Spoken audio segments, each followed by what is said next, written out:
All-star Jose Altuve leads an Astros team that has struggled out of the gates after reaching the playoffs a season ago. Hold on to your kernels. It's the Tribe and the Astros next on Sports Time Ohio.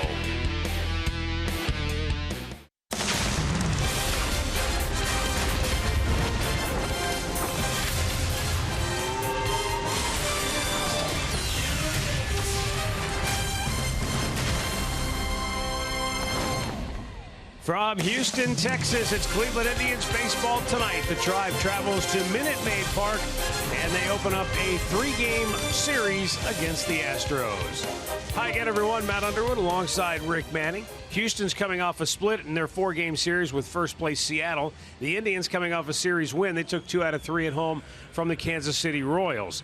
This series will also match up 2 of the best young shortstops in the game. Last year's Rookie of the Year, Carlos Correa, and runner-up Francisco Lindor. Boy, 2 of the most exciting young players in the game, both playing shortstop, both hitting third for their team.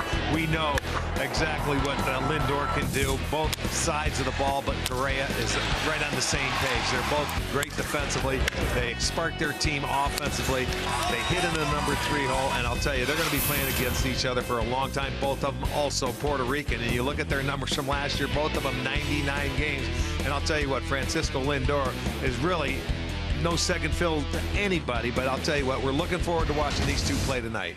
Lindor was the 8th overall pick in 2011. A year later, Correa was the number 1 overall pick in the draft. Corey Kluber goes for the Indians tonight, and he's coming off a dynamic performance his last time out. His second career complete game shutout against the Tigers. He only 5 hit him, 111 pitches. He had everything working, was very aggressive early in the ball game, and a nice cutter, nice slider, and he has pitched well against the Astros in his career, and he likes to pitch in this building. So it's the Indians and the Astros matching up for the first time here in 2016. We'll be back with the first pitch coming up in just a bit. But when we return, we'll send it back to the studio with Al and Jensen. Cleveland Indians baseball is brought to you by WB Mason, the official office supplier of the Cleveland Indians. By McDonald's, I'm loving it. And by your local Toyota dealers, visit buyatoyota.com. Toyota, let's go places.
Indians can bring Big Mo down to the Lone Star State and stay on a roll as they take on the Houston Astros here tonight.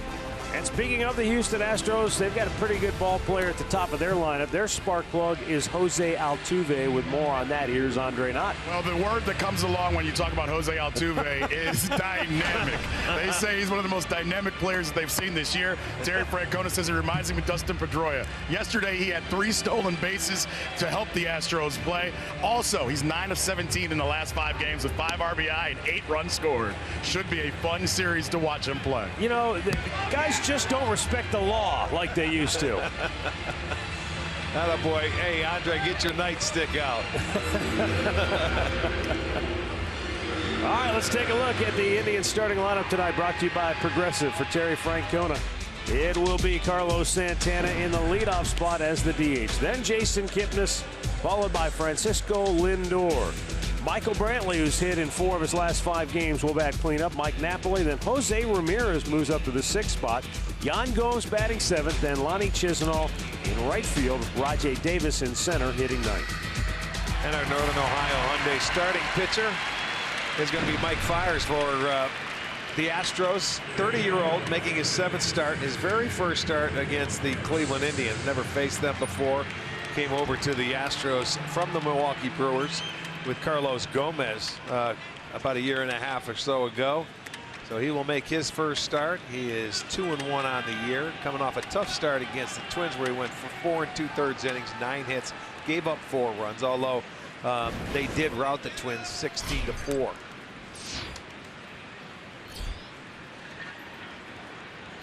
Mike Fiers stands in, and we are ready to go as Carlos Santana will lead it off for Cleveland.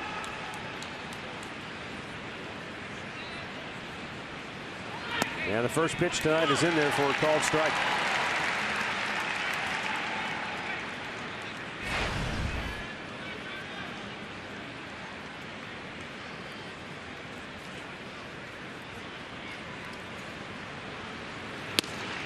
Santana looks at a fastball in off the plate. Well, Fiers is a guy, he doesn't walk a lot. He's got one of the better strikeout to walk ratios. Only 4 batters he has walked in 33 2/3 innings, struck out 26. So you could be aggressive off this guy. But fastball and that big curveball. So he will go from the top of the zone on down. Santana has really thrived as a leadoff hitter.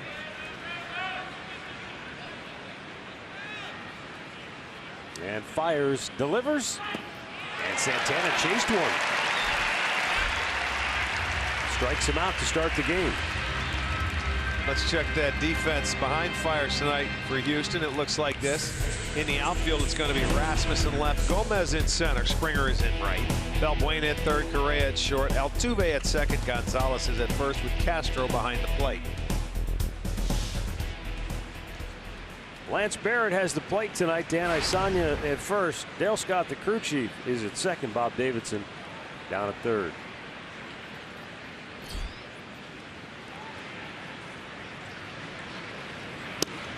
Fastball missed inside. When the Indians score first, they have been extremely successful this year, going 13-4. Ironically, it has not been the same story for the Houston Astros. As Kipnis takes a strike over the outside corner. They're just 9-9 when they score first. Yeah, that big difference.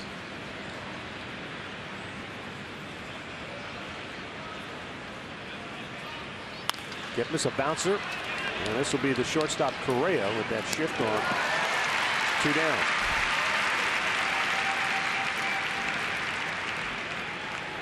Keys to the game are brought to you by Wayside Furniture. Get the Fiers early. Yes and no. I mean, his ERA in the first 3 innings is 5.5, but in innings 4 through 6, it's 5.52. So it really doesn't matter necessarily whether you get him early or you get him in the middle innings. Make Houston manufacture runs. That's an important one because they are 3rd in the American League in home runs. 29 of their 41 have been solo shots. Yeah. Those you can sort of live with. Yeah, absolutely. You just don't want to let them get any big crooked numbers up there on the board tonight. 9 2-run shots, 1 3-run homer, and a couple of grand slams on the tally board for Houston this year. Francisco Lindor fouling it out of play to even the count at 1-1. Keeping an eye on this outfield defense for Houston. As I remember last year when they were in Cleveland, they'd play a lot of their left-handed hitters so shallow and left and over to the line. Yeah, just like they're doing now. And they're doing it, and I watched it with Kipnis as well. Rasmus really hugging that line. Springer's easily 100 feet off the line in right field. They're not playing Lindor to really pull one down into the right field corner. Yeah, that's where you give the double down the right field line. You know, you hustle. It's going to be a double anyway. You take away your guarding the triples into right center field and take that Taos Hill out of play.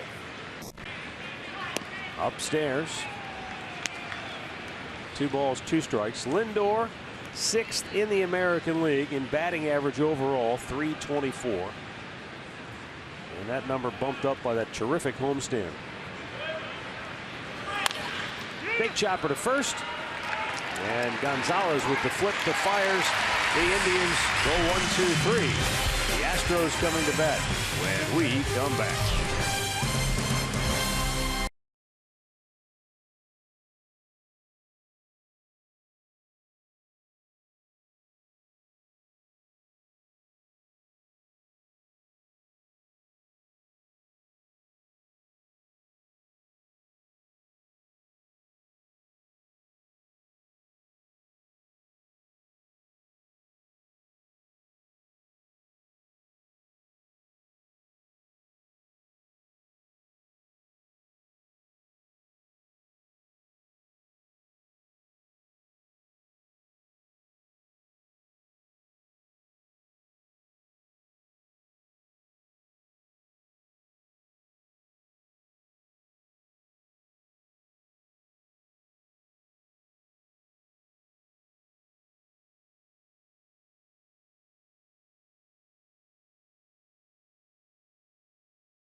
In Houston, Texas, the Astros starting lineup for manager A.J. Hinch.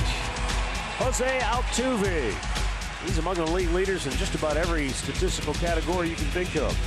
George Springer batting second. Carlos Correa, the reigning American League Rookie of the Year, will hit third. Colby Rasmus, third in the league in RBIs, hitting cleanup. Then Marwin Gonzalez, a switch hitter.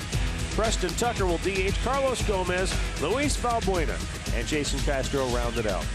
Northern Ohio Honda starting pitcher Corey Kluber, and coming off a wonderful start against the Detroit Tigers, a complete game shutout, 5 hits, 111 pitches. He has pitched beautifully against Houston. He's 4-1 in his career, 2-1 in this ballpark. And we can check out the Indians defense, brought to you by Jeep. It stacks up this way: Brantley Davis and Chisenhall in the outfield, Ramirez, Lindor, Kipnis, and Napoli on the infield, with Gomes catching.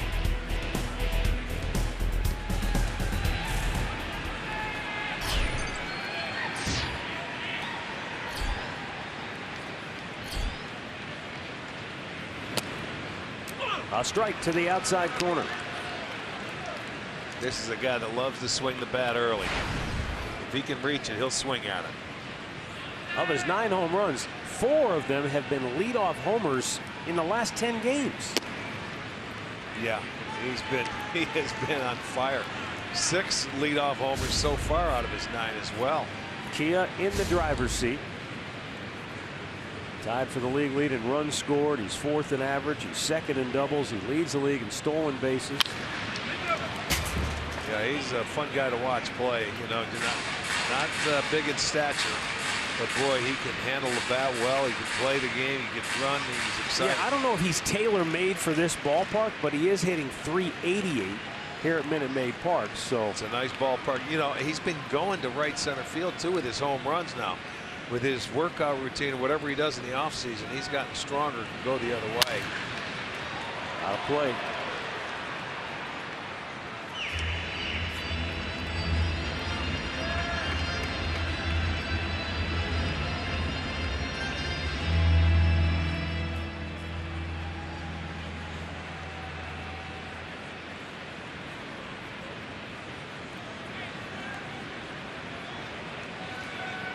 Now Kluber's 1-2 pitch. He's able to hold up. They appeal, but he did not go. And that's something that he's done a much better job of this year. His swing percentage overall is down. He's chasing fewer pitches out of the strike zone. Well, thus the batting average is up, and so is the production. The 2-2. Painted the outside corner. He knew it. Oh yeah, that's a perfect fastball for Kluber. Outside edge, gets the call. Paints it. I mean, this is our Circle K strikeout. Wow, you can't make a better pitch right on the outside edge. He started him off there. He puts him away there. That comeback fastball. Altuve knew it.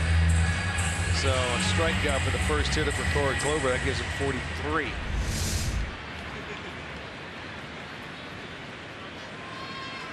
Up comes George Springer.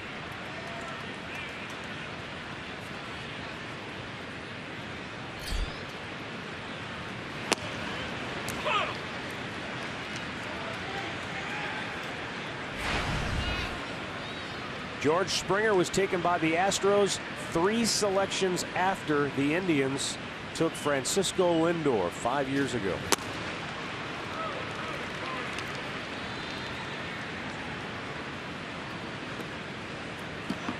That 2011 draft, we were looking at it today at dinner. It's a pretty good draft. Oh, There's a lot boy, of was it really ever. good players. 2 quick strikes, and Springer is out on strikes. Back-to-back Ks for Kluber to start the night. Just kind of glanced off the bat of Springer right into the glove of Gomes. I'll tell you, he's making some triple pitches early in the game. Look where Gomes is sitting. This ball comes back in. It had plenty of the plate. He was trying to check his swing and hold up on it, but it didn't matter. And he did get a piece of it, but right into Gomes' glove.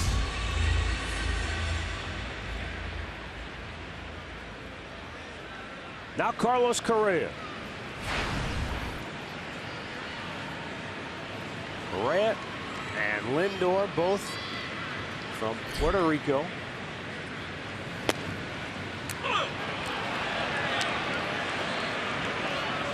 Lindor came out in 2011, Correa a year later. They know each other.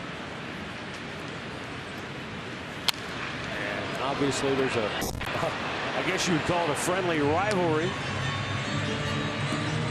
Unfortunately, they don't play in the same division, so they don't see each other outside of the 2 series that these 2 teams will play head-to-head during the regular season.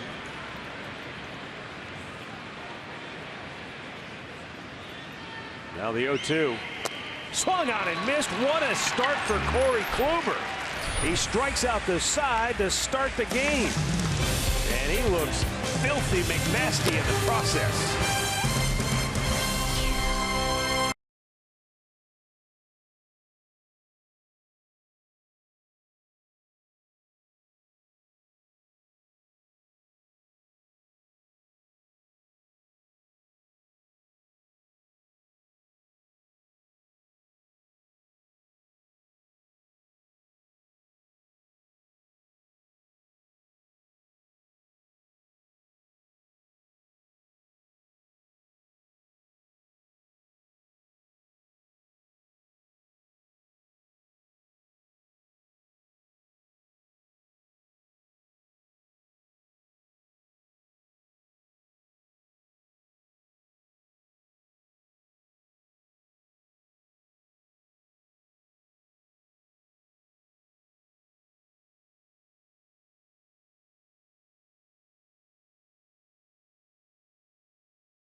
sad because it was really a pleasant day here in Houston. But unfortunately, there are some thunderstorms in the area, so that's why the roof is closed. Sometimes you can come down here, you know, May, and it can be already sweltering and really humid, but they kind of catch a break. It's only about 80 degrees, really nice today. Minute Maid Park with the retractable dome, but I can't remember the last time we were here when it was open. Well, maybe tomorrow. I'm trying to remember, Arch, we started the season here. We opened up here a couple of years ago. Was it open? No, I don't remember if it was open. No, I don't think so. That's when Keuchel beat Kluber 2-0. And then the Indians came back and won the next 2 games and almost no-hit them on game number 3.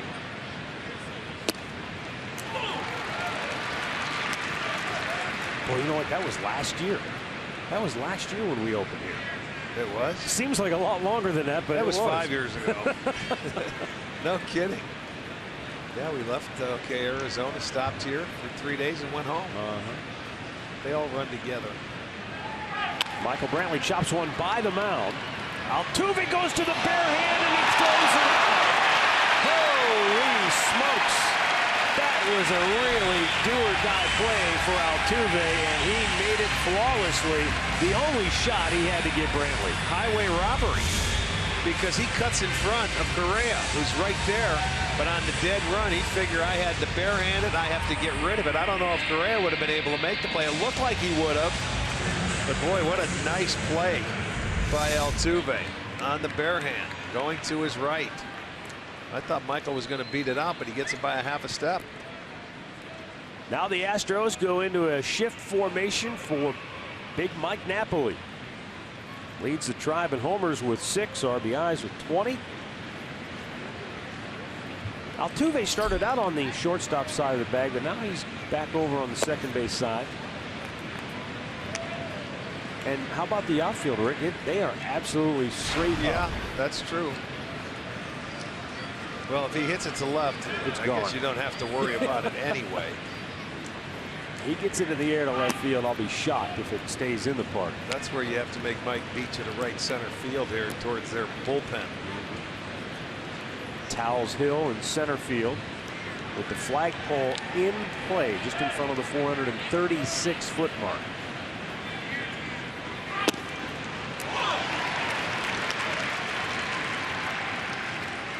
You know, Fiers came here and threw his first no-hitter in the history of Minute Maid Park last year. And what his 3rd start with the Astros when it came against the Los Angeles Dodgers, if you remember. Threw 134 pitches in the outing, struck out 10 and walked 3. It was the 11th no-hitter in club history, the 10th individual. How'd you like to do that when you're coming over to a new club in your 3rd start, throwing no-hitter? It's like, hi, nice to meet you. Where's my locker? I'm going to go throw a no-hitter. Well, that's what Fiers can do to you, and he will probably do to Mike Napoli. He'll change the eye level, and that's where the fastball is going to be, and that's the pitch Napoli has to stay off. And he can follow that up with a curveball down, so he can pitch north and south very good. Time called. Looked like he wanted to go with a changeup to Napoli. 1 out here in the 2nd inning, no score.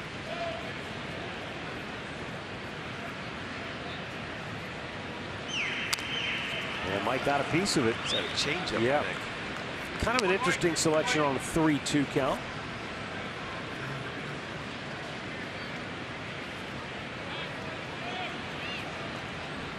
Jose Ramirez waits on deck.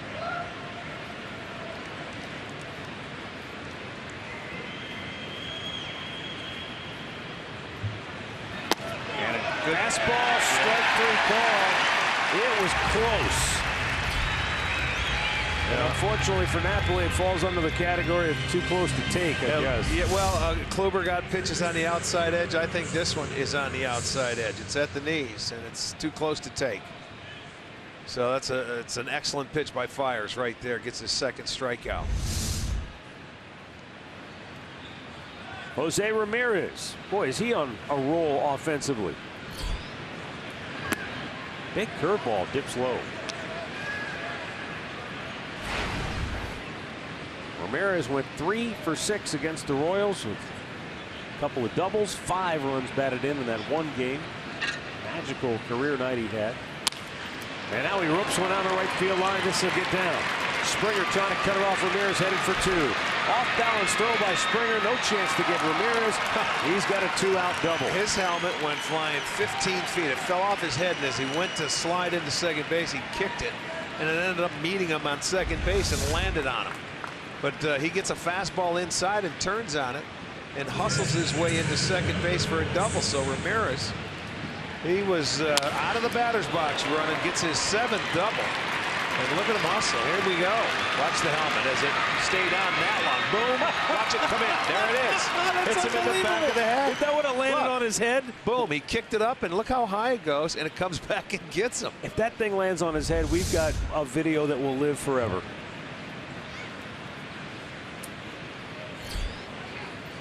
So he's in scoring position for Yan Gomes. And while Gomes has struggled offensively this year, the good news is that he's done a heck of a job with runners in scoring position, 7 out of 20 with 10 runs batted in. Well, that's something he wanted to improve on from last year, where he was terrible with runners in scoring position. So maybe right man at the right spot. Let's see.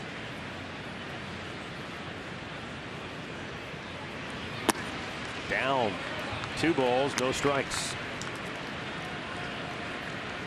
Over the last 6 games, the Indians have outscored the opposition 32-19, and that's how you win 5 out of 6. Timely hitting and early leads. And Gomes spanks one to center field, but caught by Gomez. Really hitting hard, but it just stayed up and enabled Gomez to run it down. Jose Ramirez gets the Indians' first hit of the night, but he's stranded in scoring position. No score, middle of the second.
And Corey Kluber, who grew up in the Lone Star State just outside of Dallas, played college baseball at Stetson.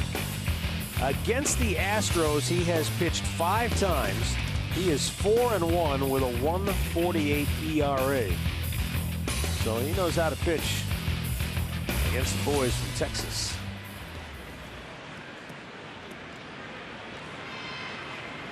Colby Rasmus, Marwin Gonzalez, and Preston Tucker due up for Houston here in the second. Don't you remember when he made his only relief appearance coming in here?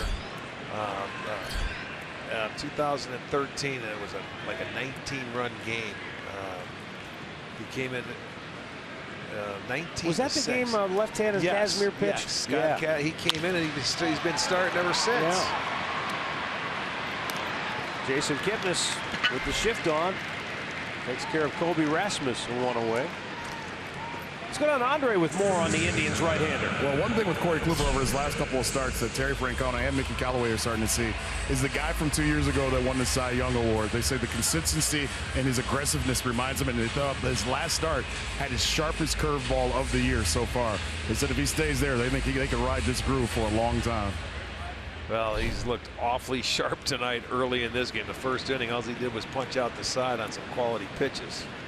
But now, if you remember in his last start with Detroit, 15 outs, 3 pitches or less, and he still had 7 strikeouts, which is good. You don't mind the strikeouts, but I like seeing him get those outs on 3 pitches or less because he can take you deep into the ball game.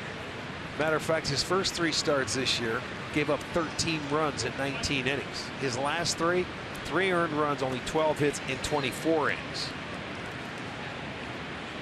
So he's getting really close. Good pitch. I guess it goes to prove once again that if a pitcher, a really good pitcher, makes his pitches, you're not going to hit him. Right. And if he's spinning them up there in the middle of the plate and he's off, you better get him, because that's going to be your best shot to have success against him. Well, you got to take advantage. If you remember in that start yesterday with Josh Tomlin, he was painting. One inning, he got too much of the plate. He lived in the middle part of the plate. Kansas City scored their 3 runs off of there. But after the Indians came back, he started to stay on the edges, and he got back to it. They never scored more than 4. So.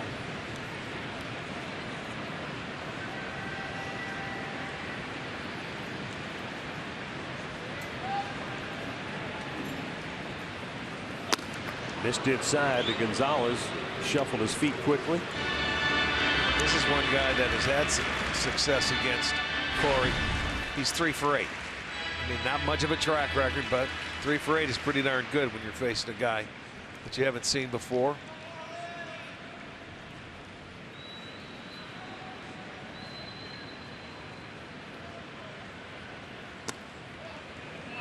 And that was down and in. He's able to lay off.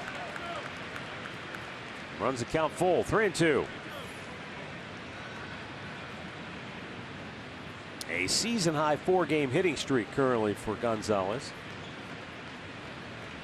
in which he's gone 7 out of 16. Chokes up on that bat. The 3-2 is inside, and it seemed like Kluber missed in the same spot with a lot of the pitches in this at bat, was down and in off the plate. But Gonzalez was not fighting. Well, Indians baseball is live with the MLB.com at-bat app. You can stay connected all season with radio broadcast, video highlights, stats, news, and more. Download MLB.com at-bat, the #1 app for live baseball on your smartphone and tablet. Left-handed slugger Preston Tucker, serving as the Astros designated hitter, and figures to continue in that role. Evan Gattis was sent down to Double-A in order to catch every day. They want to get Gattis kind of back into catching shape, and they want him to catch every day. When he comes back, they want to use him additionally in that role, because you've got a guy like Tucker, you got a guy like Gattis. You can't have 2 DHs. So right. Somebody's got to be able to play in the field somewhere.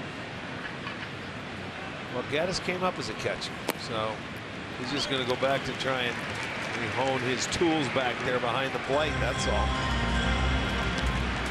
But Kluber's having a tough time after he was just kind of cruising along there. In his last start, he came out in the ball game, 10 consecutive strikes in inning #1. Came back in the next inning and went 9 consecutive balls. And he said he just lost it. Then all of a sudden, something kicked in. And then 13 consecutive strikes. Right. It was right. Strange. Hit in the air, center field, but plenty of room for Rajay Davis. And he'll make the catch. Gonzalez went back to first to tag up, but no chance. You know, and I don't know why you go back tag up. That's just a routine fly ball to center field. You got to go halfway or 3/4 of the way in case he drops it. Yeah, it's one thing if you see a guy back on the warning track and he's paddling and he's going back to Towers Hill. Man, that's a routine fly ball. You don't go back and tag up. Carlos Gomez.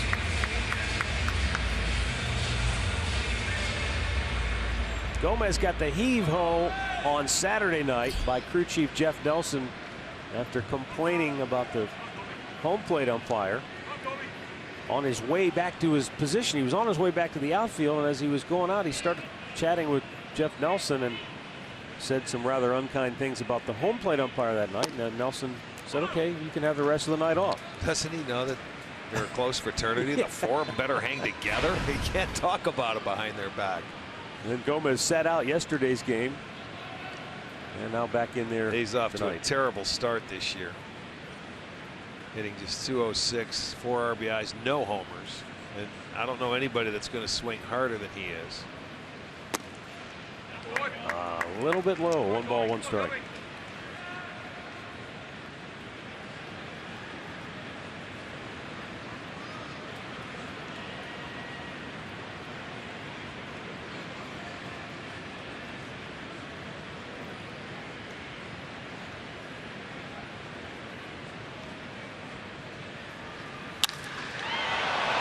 Center field, Davis, another routine fly ball, and the inning is over. No runs, no hits, 1 left, and we've played 2 in Houston. No score.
Formerly a manager here for the Houston Astros. Yeah. It's about the only time you can think of in he and Terry Francona's careers that they weren't together.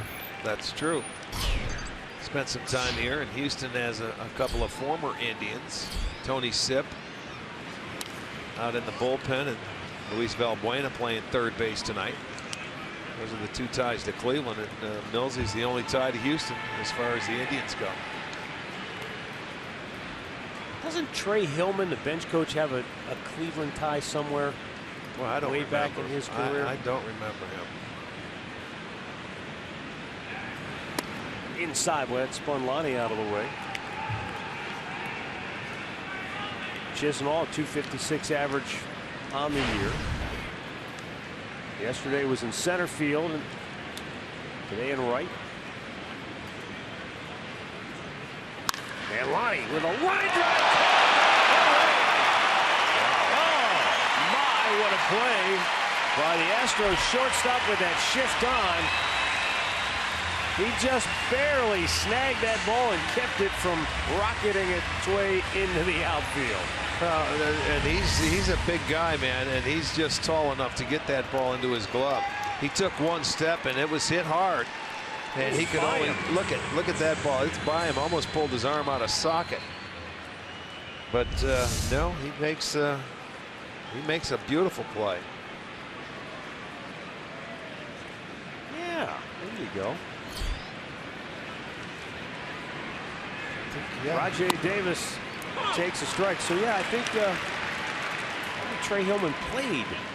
If we were in Kinston, which we were in 1987, in the as Indians a minor player. league system. Yeah, That's Waterloo, Waterbury. And he worked as a scout for the Tribe. Okay. Let's watch this catch one more time. Look at, I mean, it's at the top. He only had a chance to take one step. That ball was hit right on the nose, and he takes the hit away from Chisenhall. Hard ground ball, backhanded by Correa. They're testing him. And he throws out to Speedy Davis, 2 away. The injury report brought to you by the attorneys at Elk and Elk. Lance McCullers dealing with a bad shoulder. Last year made 22 starts, had an ERA of 3.22. He's a former first-round supplemental selection. He's getting close to being back. I think if you want to look at why the Astros have struggled early this year, look at the dynamic duo of Colin McHugh and Dallas Keuchel. Yeah. A year ago, they combined in the month of April to go 6-0 with a 1.83 ERA. Tough to duplicate that. This year, 4-6, ERA 5.53. Well, and you look at the pitching for Houston overall, ranked 14th in the league, only ahead of Minnesota when it comes to ERA. They have as a team 4.57 ERA.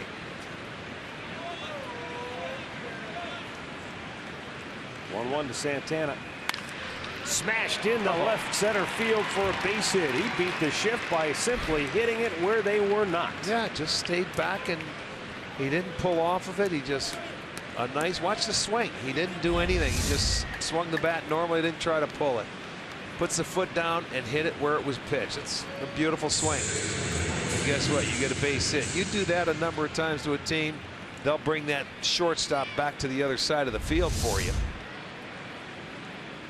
So a 2-out single for Santana. Gives Jason Kipnis a chance to bat now.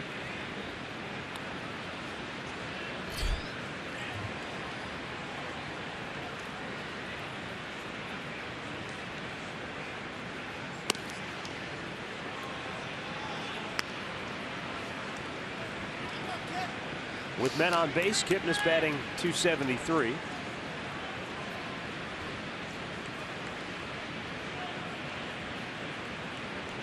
And batting more than 100 points higher against right-handers as opposed to lefties. Runner goes. Santana takes off, but the throw in plenty of time, and there, got him. Carlos Santana caught stealing for the first time this year. And the inning is over. Middle of the third, still no score in Houston.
Enjoy a cold one to stay tuned later in the game for Miller Time, brought to you by Miller Lite. You get a look in and around Minute Maid Park here in Houston.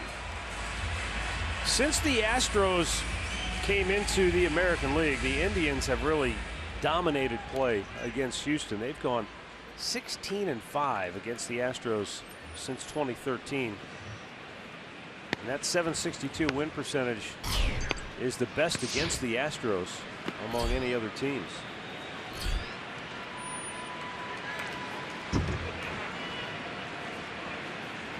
Bottom of the third, Luis Valbuena, the former Indian, will lead it off.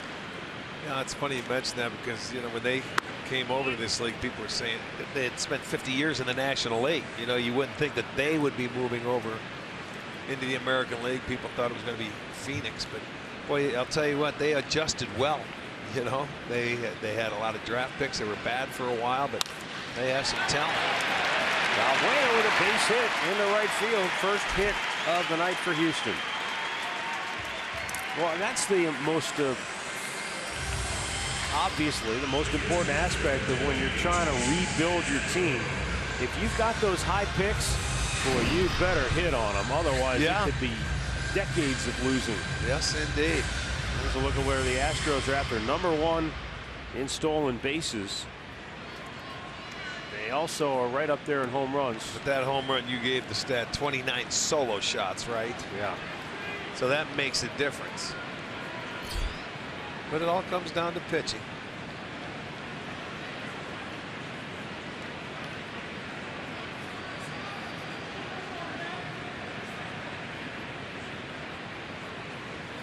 Just inside, ball one to the #9 hitter, Jason Castro.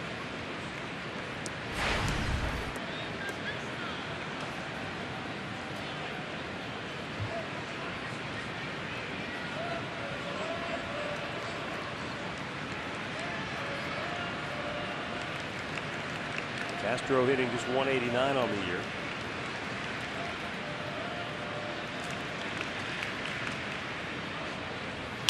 Broke his bat, but it's fair. Down the line it goes. Valbuena on his way to third. Into second with a double is Castro. And the number 8 and 9 hitters start a rally for Houston. They set the table. They sure do. Now, boy, that shattered the bat. I'm not so sure Kluber didn't get hit by a piece of it. It came out in his direction. When I saw him come in to back up, I saw him wipe his face like he might have got hit by a little piece of wood coming out there. You see him turn? Yeah. And then when he was coming into the plate, I saw him like wipe the side of his face. And that ball went down the third baseline, so it shattered the bat. Let's take a look and see. Here comes the barrel. And now he's not even looking that way. And then all of a sudden he puts his head down and wipes something off his face. So I'm not sure what it was. But they have it set up. That was a double.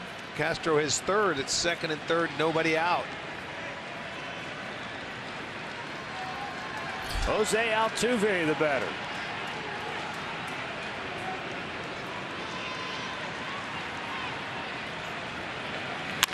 Ripped to left, the base hit, and it's going to be extra bases for Altuve. Houston takes a 2-0 lead. Altuve with his 15th double of the year, and he now has driven in 21 for the Astros. Well, right now they're not letting Kluber get ahead. They're getting after him early. Altuve's always been aggressive, but 3 consecutive hits. And there's that spinner. It stayed on the inside part of the plate. I don't know if it was a backup slider or a changeup, but whatever it was, it went down into the corner in left field. And Altuve gets his 20th and 21st RBI. Let's look at that pitch down and in. See, Kluber's sitting away, and it just stayed on the inside part. It was flat, whatever it was. It might have been a cutter, but whatever it was, it backed up.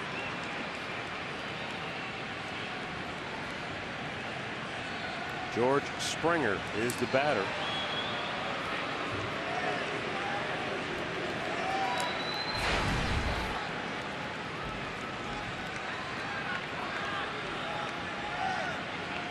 Springer with a runner in scoring position.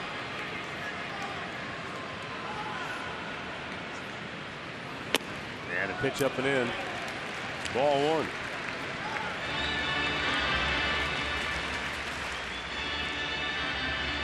Well, the Astros have been playing better of late. They ended April in a downward spiral, losing 9 out of 11 to close out the first month of the year. Since then, they've won 5 out of 8. Now, that's not exactly setting the world on fire, but at least for A.J. Hinch, they're moving in a forward direction as they try to climb out of the cellar in the AL West. You know, when you get off to a start and you have a slump like that, you can't make it back all in one day. You've got to work your way back in. You have to be patient. You got to do it in blocks. Win the series. And it gradually builds up where you get momentum and you can bring yourself back. Winning series is the key. What's really interesting about the Astros start, given that how good they were a year ago, according to crawfishboxes.com, which is a website that follows the Astros, they did some research on this, and it's pretty interesting. Just since 2000, that's a pretty good chunk of data, though. 81 teams have won between 10 and 12 games through their first 30. Of those 81 teams, only 12 finished the season with a winning record, and only 5 of those 12 won more than 90 games, which is what you really have to be shooting for if you're thinking about postseason play. Yeah, that's true. So what the Astros have done is they have dug themselves into a considerable hole. You know how we always talk about you need 40 or so games to really measure where you're at? This indicates that really 30 games gives you a pretty good idea, especially if you get out of the gate that slowly. Right. It's almost impossible to get back and be a legitimate contender. That's then if you take that 30 games off and you go to 130, you got to play almost perfect baseball. Is what you're saying. Yeah. You know, you have no room for error. There was one team that defied the odds, and I want to say it was the 2000 or 2001 Oakland A's, the Moneyball team. Right. Remember, they just got they won 17 in a row or something like that. Crazy hot late in that summer. I think it was 20 in a row. Yeah, I think it was. Yeah, and that's you don't do that. That's not going to happen again. Or if it does, it'll be very rare. Yeah. Well, in the meantime, Corey Kluber is looking for his first out of the inning after he breezed through the first 2 innings. 3 straight hits and then a walk to Springer. Now Carlos Correa needs a double play ball right here is what he needs.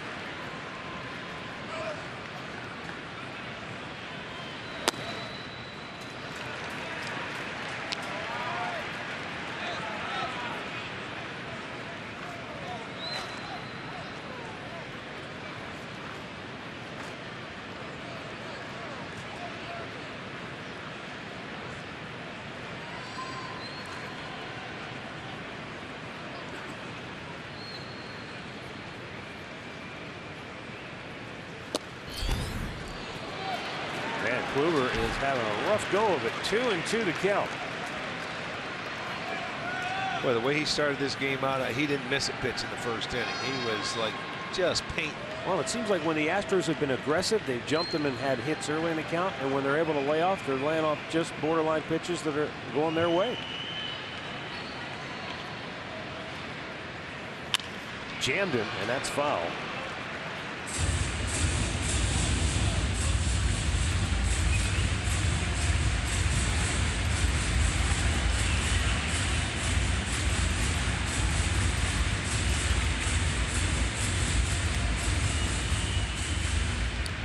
There's our buddy Eric Walsky. No, that's Alvaro Espinosa. That's veteran Indians fantasy camper. He did a skit this fantasy camp about Espinosa, and you have to choose the right choose. The 2-2 pitch, and that's fouled back over the screen.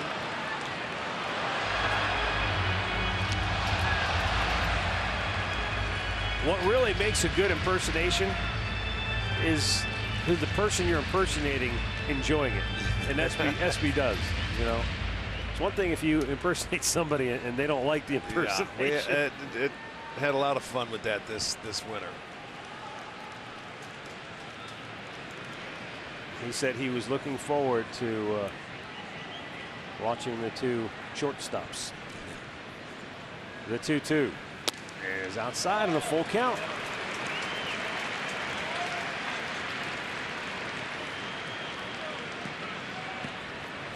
Mickey Callaway's got to wonder what in the world happened here.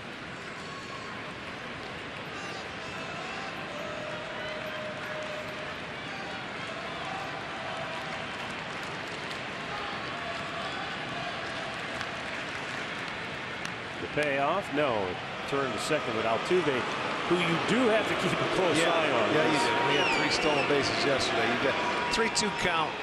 You know, with nobody out, I don't think you'll start them here because they're in scoring position, but you never know. They have a 2-0 lead. You just wanted to double check and keep them close, but just make sure he stops. And a base hit in the left field. Altuve is going to stop at third. Brantley got to it quickly enough. Well, now the bases are loaded. Yeah, and he still doesn't have an out yet. This is 5 straight hitters have reached. This is like a Fenway Park left field. Yeah, because the outfielder, left fielder can play in a little bit and anything through the hole. And I watched Altuve. He knew he wasn't going to score. He was just coming to third base. He just cruised in. You see, he knows. Base hits there, it doesn't fly here because the left fielder's not very deep. Well, Mickey Callaway is making a stop to the mound because they have had a single, a double, a walk, and now a single. How many times do you remember Corey Kluber starting a game and the bullpen's up in the 3rd inning? Well, yeah, 4 hits in an inning and a walk, and before he retires anybody. Yeah, it's rare. Very. But I'll tell you what, Houston, whatever they did, they got the 8-9 guys on, and then the top of the lineup just seemed to follow. They got aggressive. Not the guy you want to see here with the bases loaded, because he has been a real wrecking machine in the middle of the order. He has one of the Astros' 2 grand slams so far this year. Well, he's the best in the league with runners in scoring position as well. Batting .387. That's 7th. And that is a base hit in the right field. Altuve scores. Here comes Springer. The throw to the plate, and he is safe. Yeah, he beat it. It looked like that arm got in at the plate before Gomes could tag him. It was good hustle. It was a nice throw by Chisenhall, but it looked like to me he got under the tag. So there's the first pitch. Rasmus continues to hit, drives in a pair, makes it a 4-0 ball game. There's a nice throw by Lonnie, but you can see he's by the plate. Gomes just couldn't come back to tag him. Nice throw. One hopper right there. Gomes was way up on the line. He's got to let that ball stay back and get to him. On throws like that from an outfielder, sometimes you have to go up. That time he should have stayed back. That looked like a pretty darn good throw to me, and he might have had a chance to tag him if he was about 3 feet further back to the plate. Well, Rasmus delivering once again a big hit for Houston, and they have erupted for 4 runs in the 3rd, and there is still nobody out.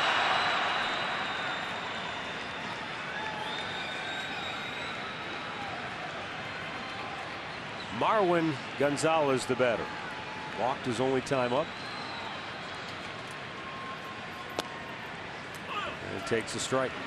Let's take a look and see how far Gomes is out front. He's up there, and he went to get that ball, and by the time he could get back, that allowed Springer. He slides way outside. You see just the back part of home plate he touches. Very nice slide, by the way. Catchers are in a tough spot nowadays because they can't be in front of the plate in terms of blocking it. I know, that's true. He was in front of the plate, and I guess he had to go up before it bounced again. In tight. 1-1 the count. How many pitches has Kluber made in this inning?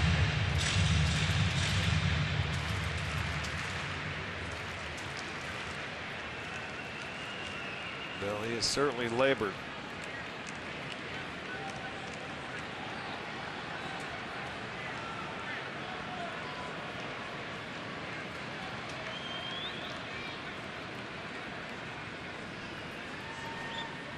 First and third, nobody out.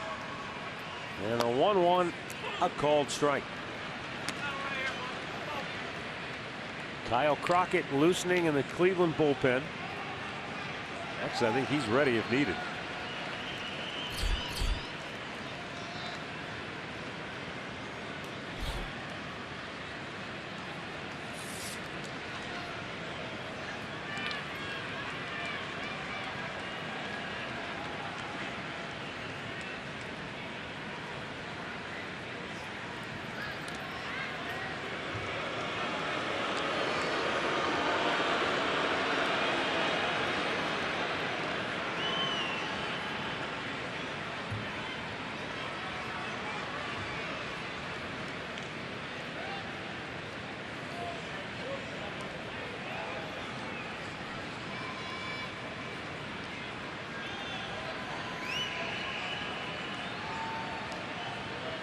Second pitch of the inning. Strikes him out. Wow, that was a weird one. That ball almost hit him. Yeah, he was. What did he do? Foul it and hit the dirt? Wasn't, or was that 3? Just 1-1 count. Now it's 1-2. Oh. He goes after it. It was, you know, he pitched him inside last time, but it did hit him in the knee. It hit him in the knee. So now the count is 1-2.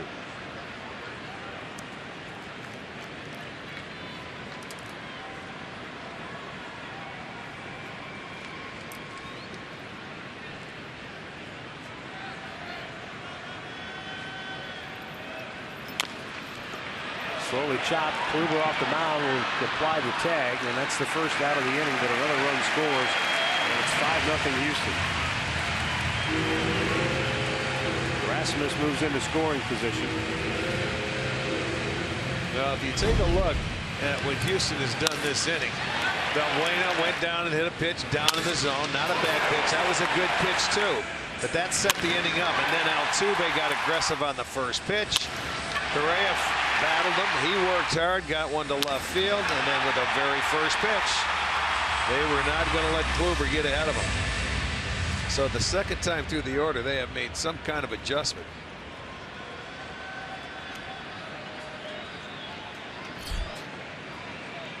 The 8th man to bat in the inning is Preston Tucker.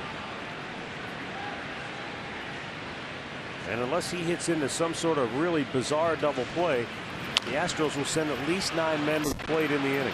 How about that? Back-to-back unassisted putouts by the pitcher. That's rare. Yes, it is. And so the 9th man to bat in the inning will be Carlos Gomez. All right, Friday we will return home. It'll be a Friday the 13th, and it's going to be the very first Sugardale Dollar Dog night of the season. The Indians will take on Paul Molitor's Minnesota Twins. Come on out, enjoy Dollar Dogs all night long. Plus, you can get $3 sodas, $4 12-ounce beers. Go to Indians.com for your tickets.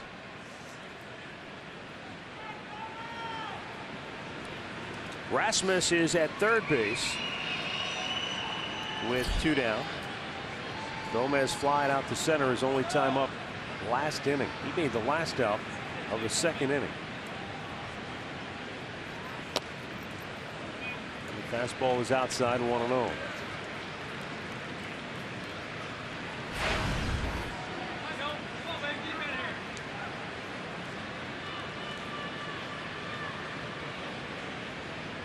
.30 strikes thrown by Kluber. Yes, he did.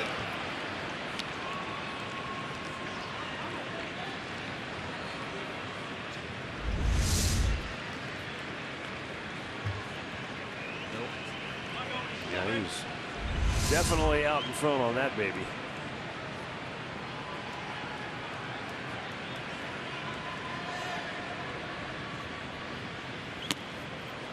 Try to get him to chase the fastball up. And it's 2-1.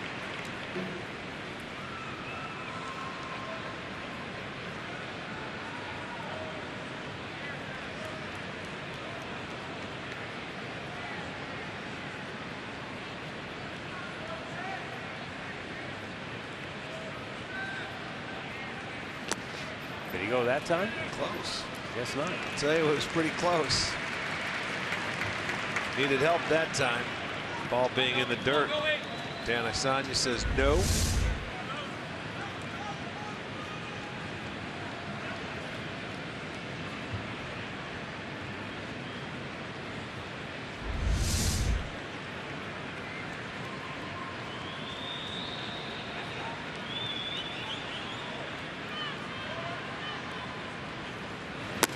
Way outside, and he walks Gomez. So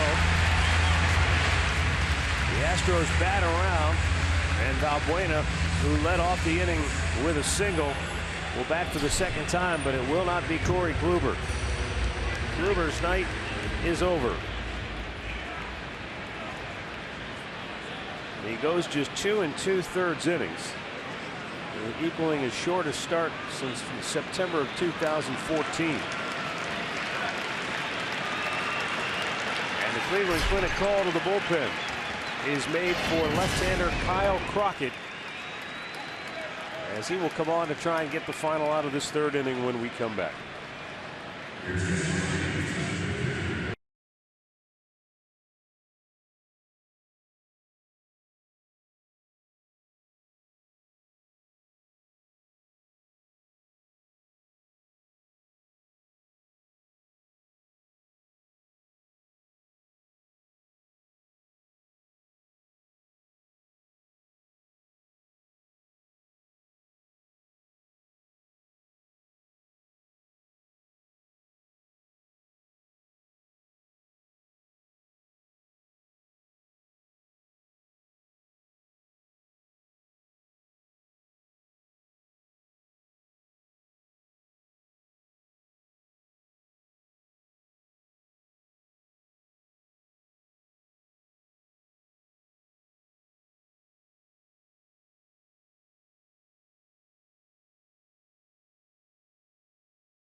Well, not exactly what Corey Kluber had in mind, as this game got away from him in a hurry in this third inning.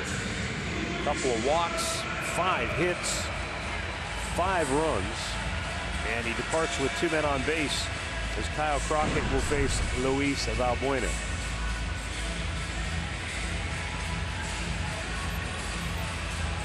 Yeah, not the way you want to start the first game of a 3-game series. You're going to be into that bullpen for a lot tonight. You certainly wouldn't have thought that coming into it. And watch Kluber pitch in that first inning. But boy, did that happen fast.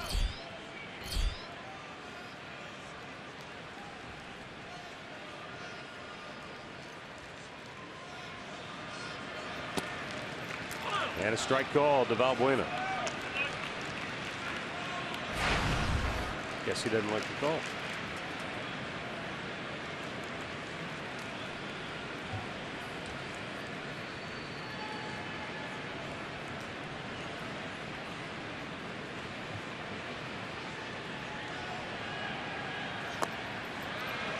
Way out in front of that baby.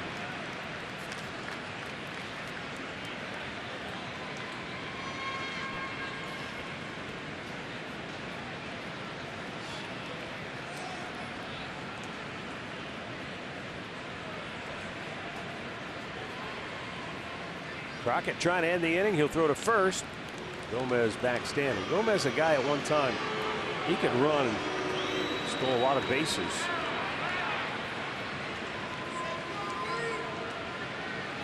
He had as many as 40 steals in a year just 3 years ago. Takes off. It's low and away, and he's got a easy, uncontested stolen base, his third on the year. Well, picked on a breaking ball with a man on third base. Gomes wasn't even going to throw it through. So they give it to him. He had a great jump after the throw over there. So the stolen base. That's number 3 on the year for Gomez. And 28 for the Astros. Now the 1-2. Valbuena strikes out, inning over. But the Astros punch the Indians right in the kisser. Altuve a 2-run double. Rasmus drives in a pair. 5-0 Houston.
T-shirt on Saturday, May 14th.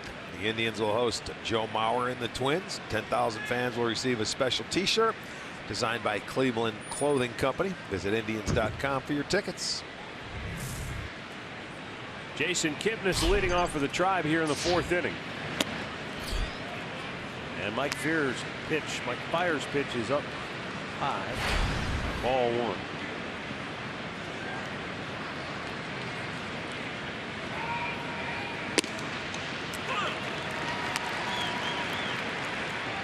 We'll see if Fiers comes out and continues to throw a lot of strikes like he has in the first 3 innings. 5-run cushion. A lot of times when his pitcher come out and lets him relax a little bit, but he was mixing his breaking ball, changeup, and fastball in very well in the first 3.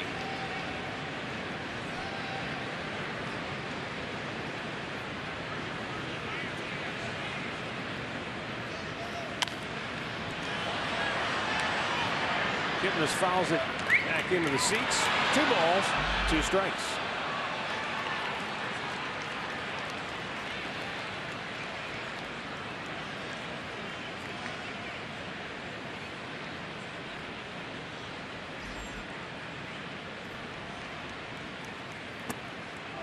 Down and in and a full count.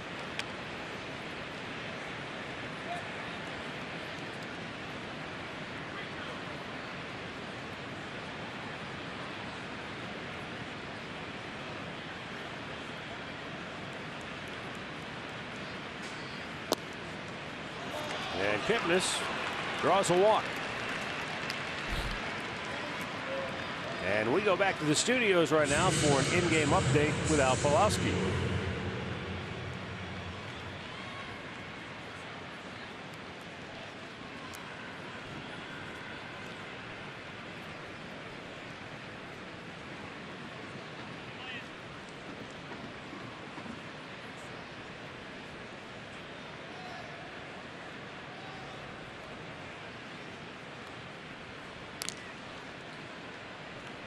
Thanks, Al. Rumors before tonight's ball game between Washington and Detroit had the Nationals extending Steven Strasburg for 7 years and a crazy amount of money. And he went out tonight, and the Tigers have touched him twice for a pair of 2-run homers. Nick Castellanos and J.D. Martinez. That game's 4-4, bottom of the 7th in our nation's capital.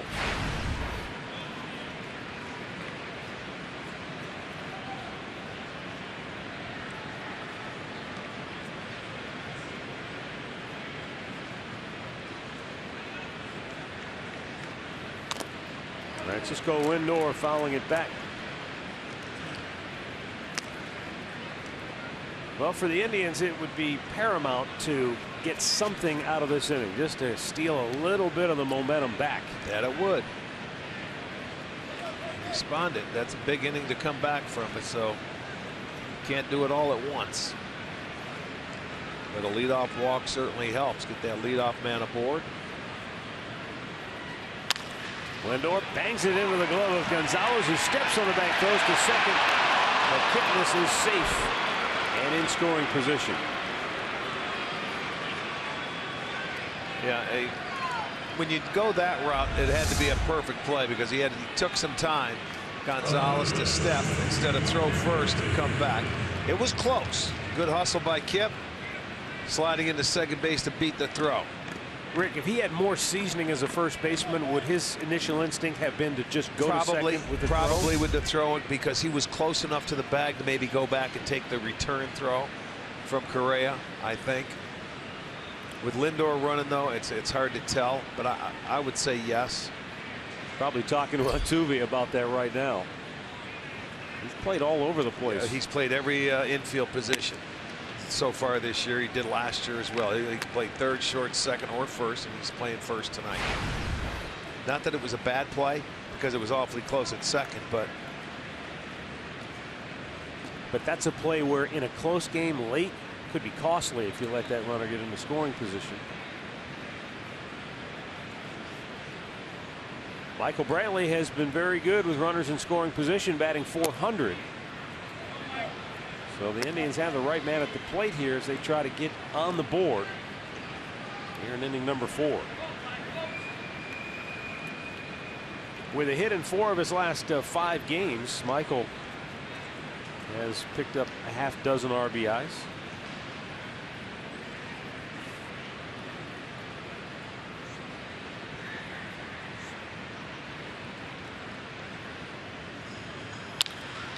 And a bouncer into the glove of Gonzalez again. 2 down.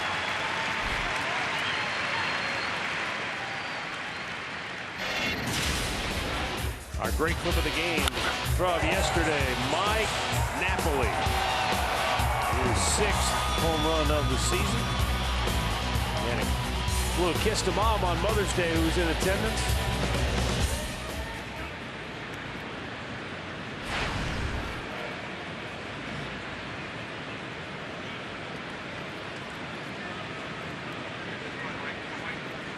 In 6 May games, he's batting .333 with 9 runs driven in.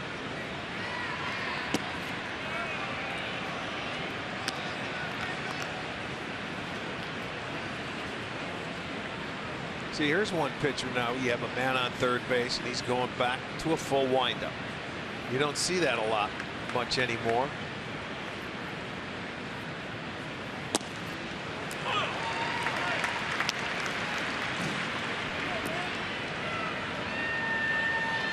One ball, one strike.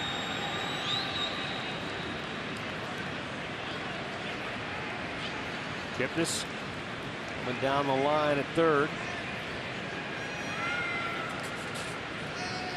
Fires, deals, and it popped out of play. Well, you'll see when he gets his sign and everything, and Kipnis can go ahead and jockey him and try and come down the line, but he's going to look at him before he starts his windup and make sure he's stopped. Is there any sort of internal clock or any kind of number you're looking for where if you could steal it on him? Yeah, but he would never come in there. He knows. He watch. He'll look over to third. You'll see. He knows.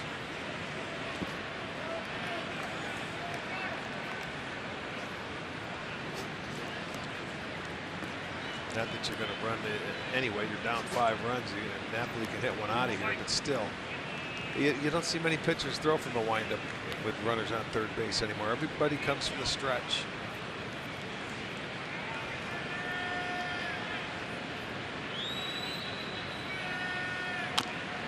Napoli pulls it foul.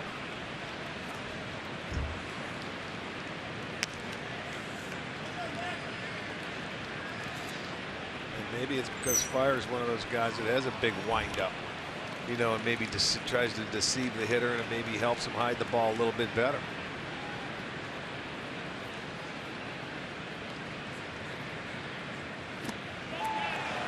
Napoli chases one in the dirt, and the inning's over.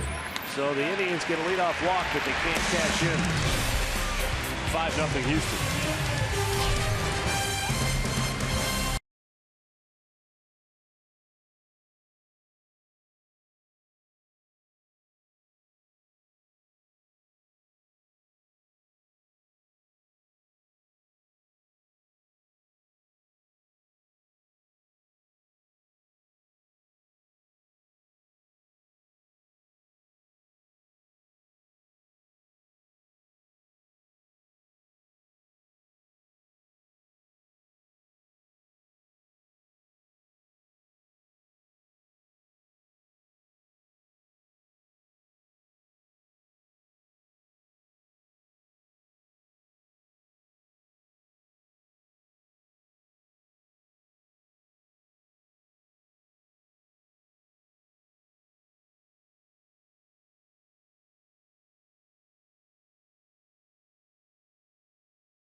T-Mobile, greater coverage of baseball. Bryce Harper yesterday at the Cubs. Rick, this is unheard of. Yeah, it's crazy. It really is.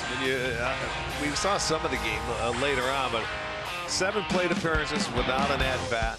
Intentionally walked. 6 times he walked, and then he was hit by a pitch. And entering the night, 12 straight plate appearances without an at-bat. Joe Madden was not going to let him beat him, and they ended up winning the game in extra innings. But that is very, very, very strange. Kyle Crockett stays on to face Jason Castro, and then that might be it. He might be on just for the left-handed batter here.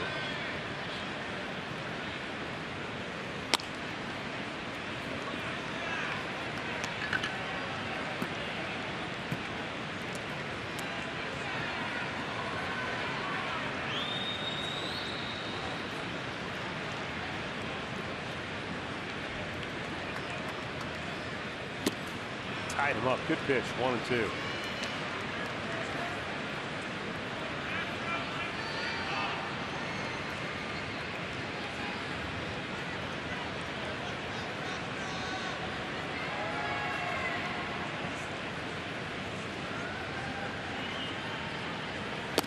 Look out. Wow, that bat went almost.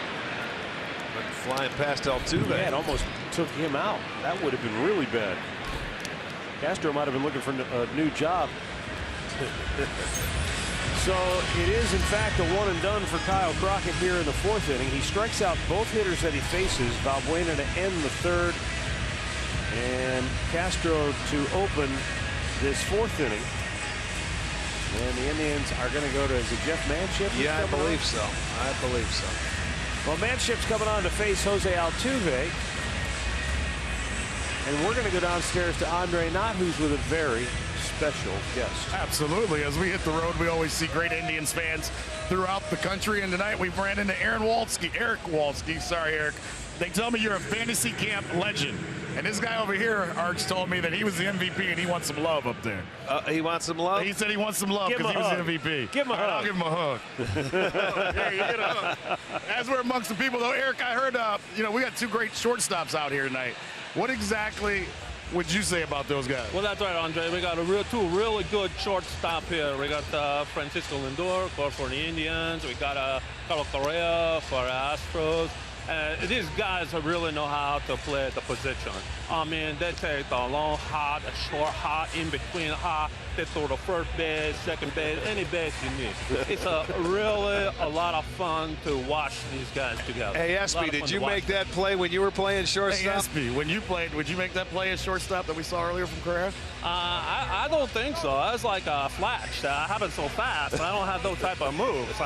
Not like these young guys. I'm telling you, they're fast. Well, who's your favorite shortstop of all time? My favorite shortstop of all time has to be Gene Michael for the Yankees in New York. It's Hater. Yeah. I take it these guys are something else after you get to hang out with them a little Andre, while. now you know what I have to put up with in the wintertime. I do. I see. It's just as much work as dealing with me every day. Huh? Eric, thanks a lot. It's good to talk to you, Andre. I watch you on the TV all the time. Thank you for not throwing anything at me. No problem. No problem. Go Tribe. Eric Walsky does a phenomenal impersonation of Alvaro Espinosa at fantasy camp, and Espy loves it. And those two have a lot of fun together with it. Jeff Manship coming on for the Indians to face Jose Altuve. The best line that Walsky came up with impersonating Espy is when he said, "You have to choose the right choose when you're playing baseball." All right, here's Jose Altuve taking a strike on the outside corner from Jeff Manship.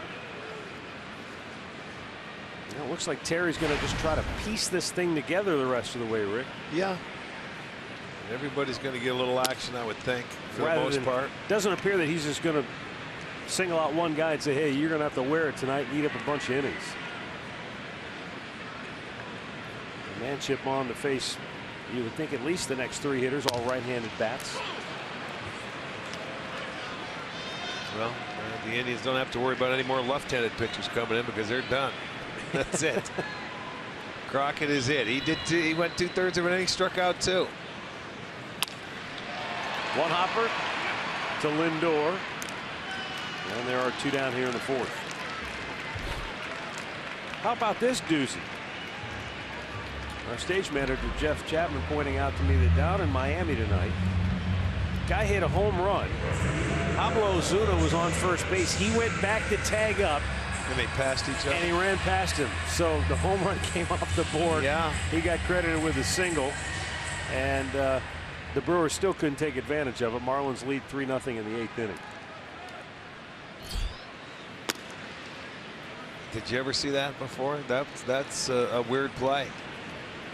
I'm trying to think if I've seen it Where a runner live. passes the guy on base. That comes close. You see it occasionally.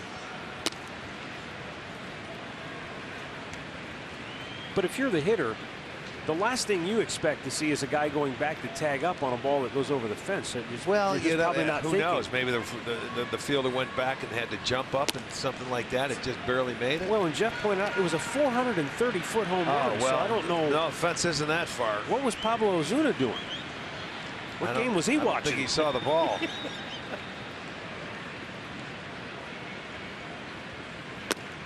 And that is ball 4. So George Springer has walked for the 2nd time tonight.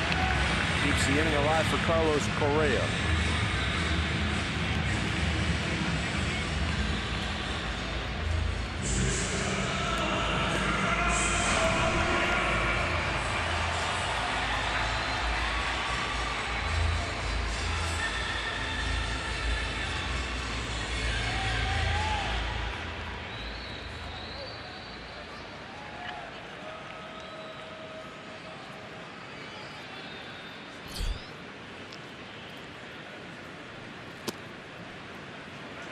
By the way, your buddy Bill Schubert wanted me to tell you only 239 days till fantasy camp. Tell him now, don't start. Don't start. Look at their phones are blowing up. That's right. Look at that. Look at who called. Yeah, I'm getting texts from here. Look at unbelievable. Well, this is no fantasy. This has been a nightmare for the Indians here. They came in riding high, having won 5 out of 6, but in this third inning, the Astros batted around, scored 5 times. And all of it off Corey Kluber. And now with 2 outs and a runner aboard, Carlos Correa takes a strike to even the count.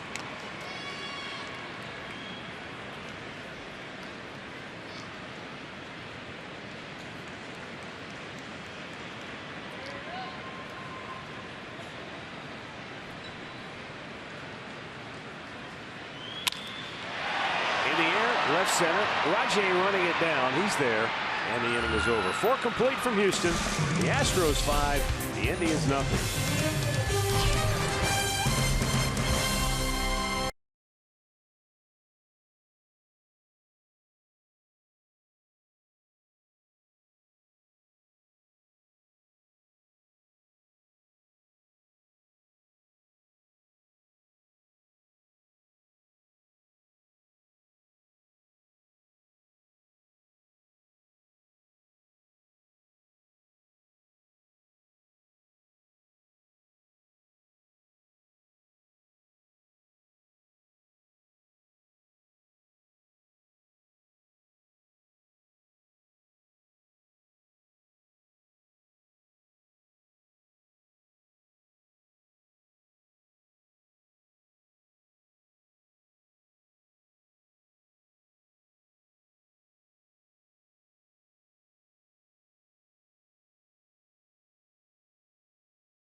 Indians baseball is brought to you by Levin Furniture. For the best deals on furniture and mattresses, shop Levin's.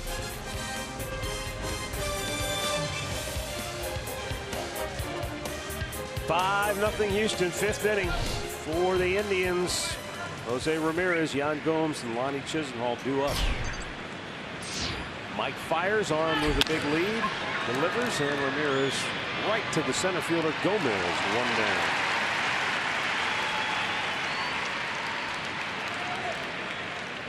Well, here's something to smile about, courtesy of cricket. 2nd inning, Jose Ramirez smoked the ball down to the corner. Now watch him as he rounds the bases. Helmet comes off. He kicks it up in the air and bang! Landed right back on top of him. 15 feet. I'm telling you, 15 feet away, it comes down and lands on him. He was probably wondering, what was that just hit me in the back? Oh, boy.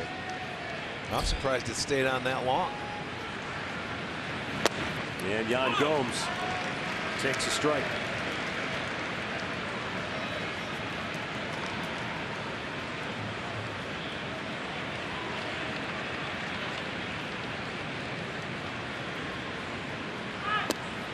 Big curveball, and Gomes, nothing he could do there. That's a big slow hook, 73 miles an hour, and nice, you know, it's a tantalizing pitch.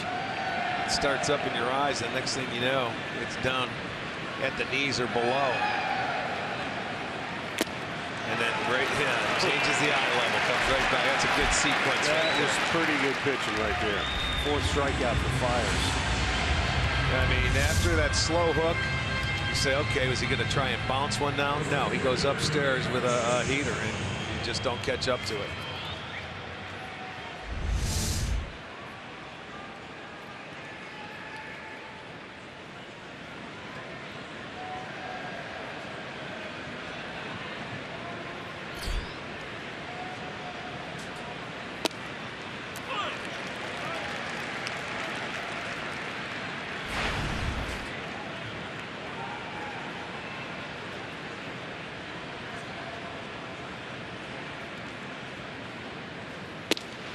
Just missed inside to Lonnie Chisenhall.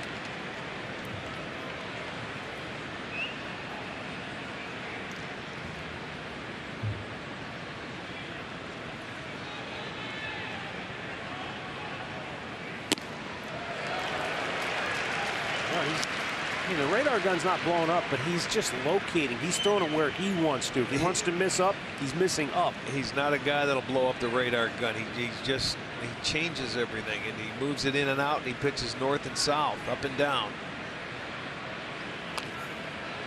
And fouled that off his leg.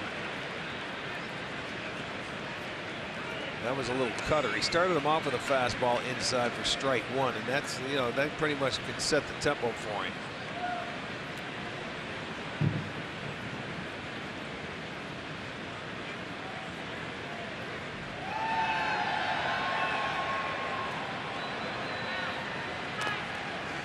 High pitch, and he fouled it off. Looked like Fiers had lost his toe hold.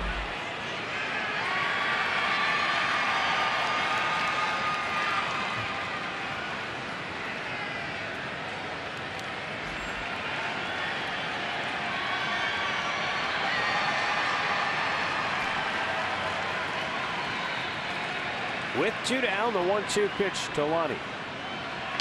Breaking ball. And a tapper to Altuve, and the Indians go 1-2-3. Middle of the 5th, 5-0 Houston.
That couple right there, they were just sitting there watching the scoreboard. Next thing you know, they were on the scoreboard. They didn't know how to react. Yeah, having a good time. That was kiss cam. Yeah. She went to kiss him. He put his French fry in front of the way, and after she kissed it, he ate it. And now her phone's blowing up. Colby Rasmus had a huge 2-run single with the bases loaded in the 3rd inning, and that really opened things up. It was already 2-0 at the time. That made it 4-zip. And the Astros would add one more run in that inning. Jeff Manship had the final 2 outs of the 4th inning, staying on here to pitch in the 5th. Rasmus, Marwin Gonzalez, and Preston Tucker do up for Houston. Rainy night in the Midwest, where both the Twins game and the Cubs game got rained out. Minnesota was home hosting Baltimore. The Cubs were at Wrigley hosting San Diego, but even with the Cubs getting rained out, they're going so good right now. They still made news tonight. Joe Madden, meeting with reporters before the game, just kind of casually mentioned that he had dinner last night with one Mike Ditka. Oh, yeah. I mean, that's like the ultimate summit in the city of Chicago.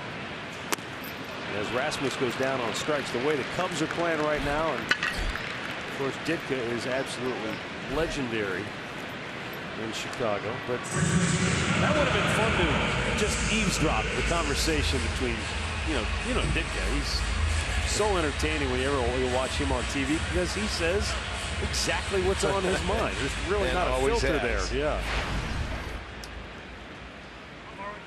But Madden said that, hey, Coach Ditka, he knew what was going on. He asked about Schwarber, asked how he's doing coming back from the injury, and he's really up on things.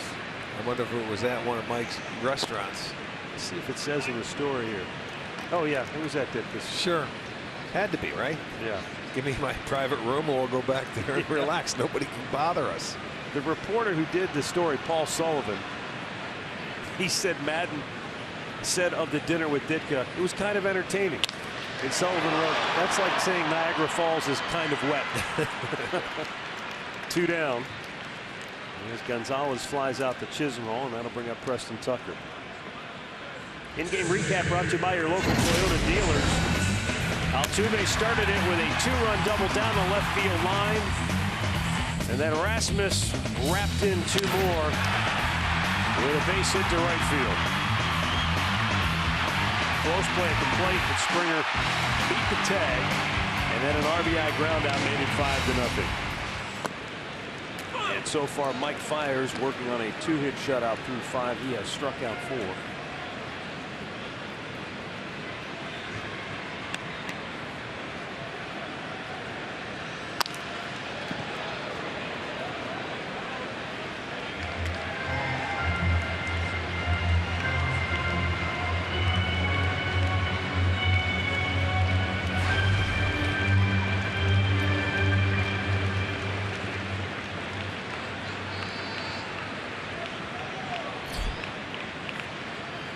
Upstairs.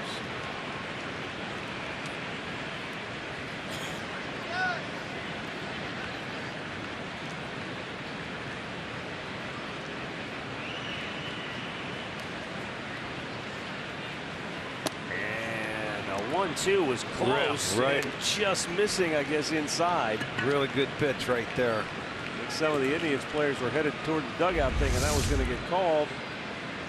Yeah, that comes back, and it might have just stayed on the inside, off the inside edge. Nope, wouldn't chase in the dirt. Full count.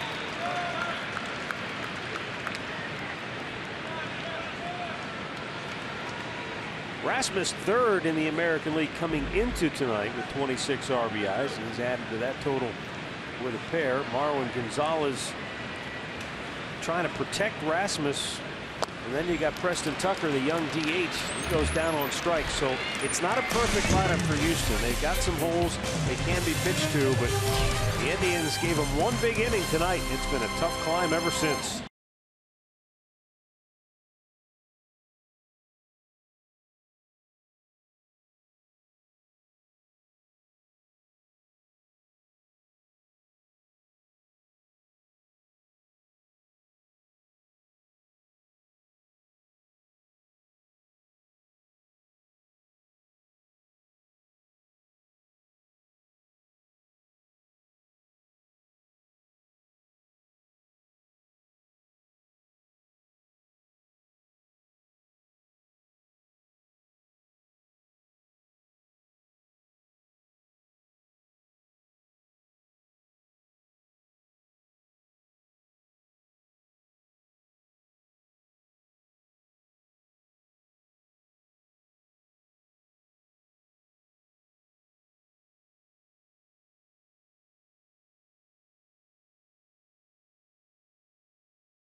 Well, season tickets offer the best perks, including savings and access to Tribe Rewards. And today's Tribe Rewards TV code is Carrasco.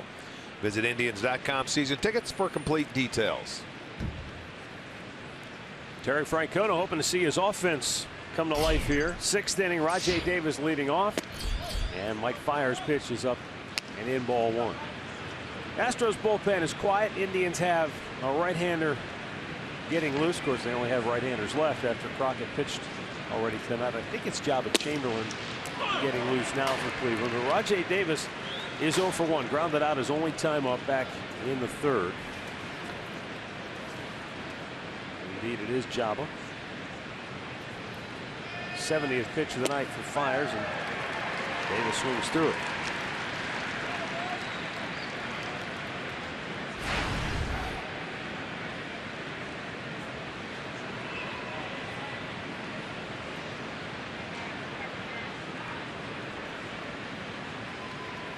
Slow breaking ball upstairs. And it's 2-2. He didn't get that one out in front of him to get the break to come down. Left it high.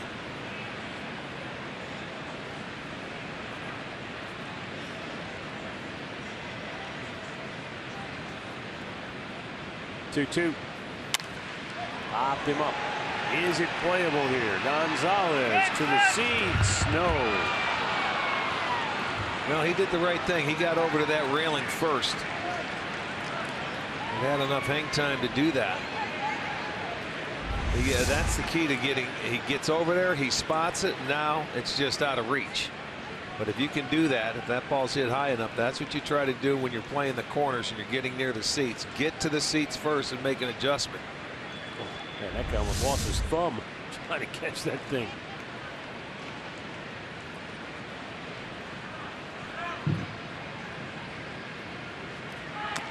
Chased a breaking ball. Got a piece of it.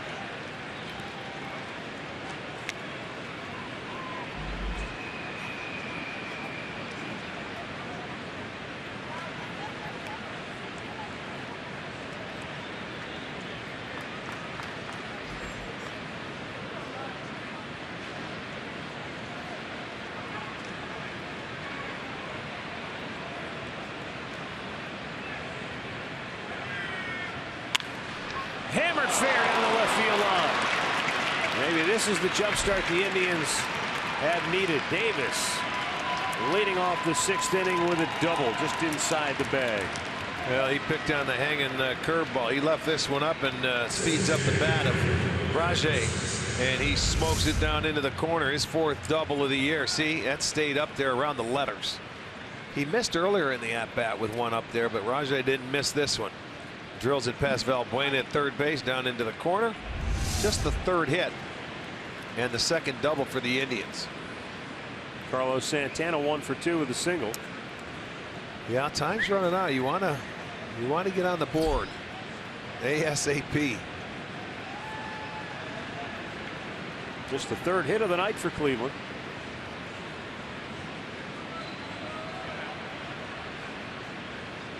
I don't know what he's doing there. Why would you throw behind 5-0? You think he's going to steal 3rd? Even though Correa is behind him. I'm going to worry about the hitter.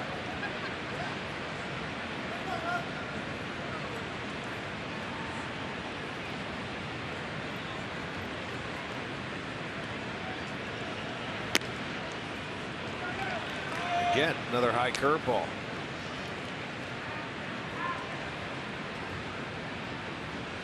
Mike. Come on, Mike.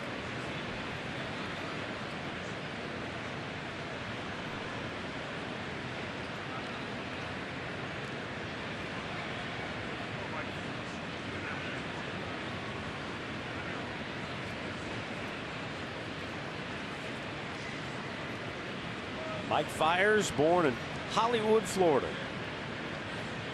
He'll be 31 next month.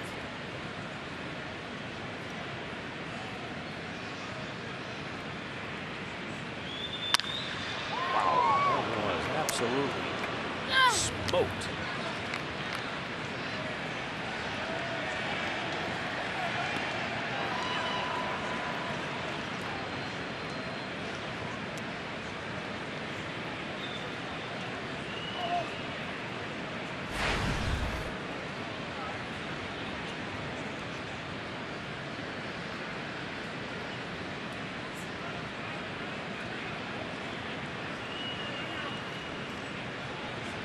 Mike Fiers, it's almost a statistical oddity in that he has pitched in parts of 5 major league seasons coming into this year, but he's not going to be arbitration eligible until after the season is over. Down low. It's one of those guys that seems like he's been around a lot longer than what his actual service time is. Well, I'll take a look at this pitch. Well, maybe a tad low. They're holding it. Didn't get the call.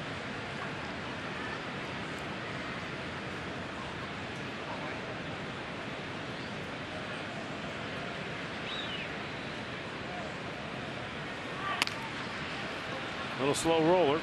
Correa will throw him out. Rajay Davis moves to third. This summer, Make a Difference in Bike to Cure in Velasano takes place end of July. Every dollar raised advances cancer research at the Cleveland Clinic. Team up. Get involved at velasano.org. Jason Kipnis has grounded out and he has walked. Indians have a runner at third with 1 out.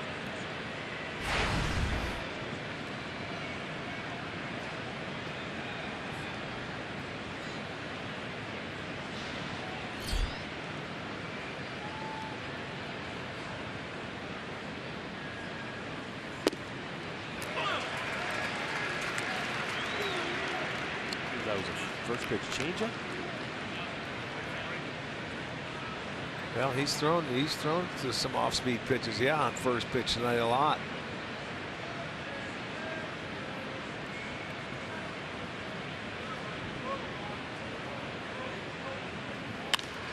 And a fastball fouled out of play. It's 0-2.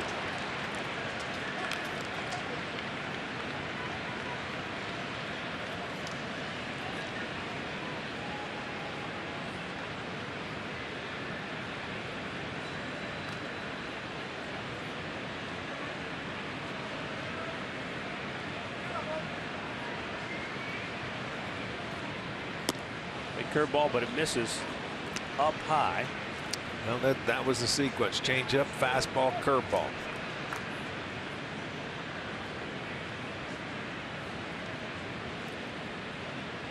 But that curveball has been upstairs in the last inning or so.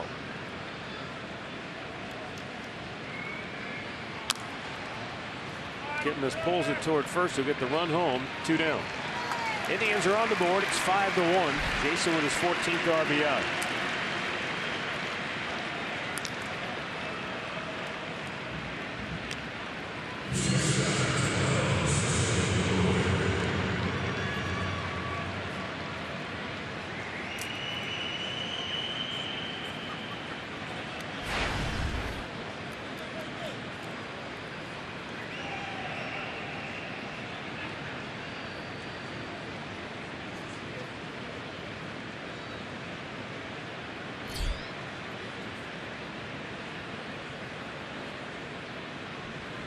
Well, the way things are going for the Chicago White Sox this year, doesn't matter who they throw out there. Miguel Gonzalez went 5 2/3 innings for Chicago tonight. They lead Texas 2-1, and they're going to the 8th inning.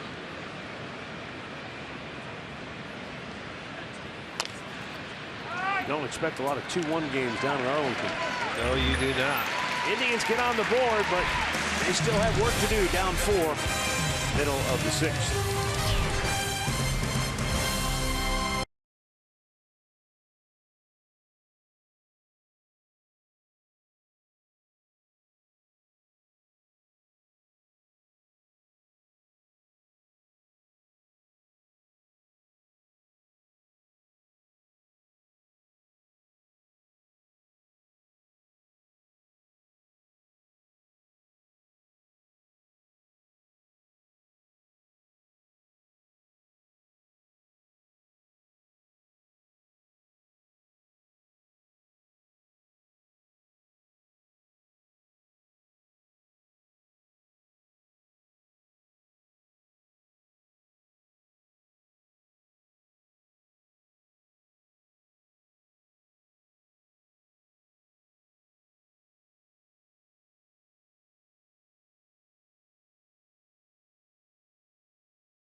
District Ticket is presented by Sports Time Ohio, and it is back and includes your first drink.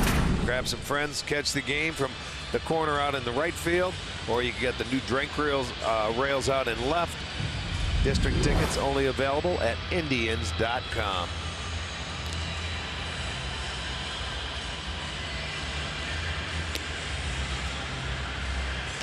New pitcher for the Indians is Jabba Chamberlain,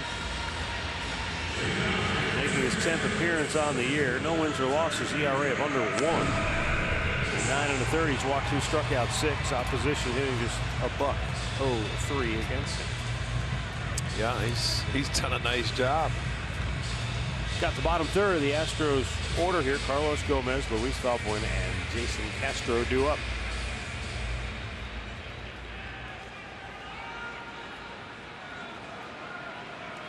Carlos Gomez at one time was a dual threat offensively. He had power and he could run.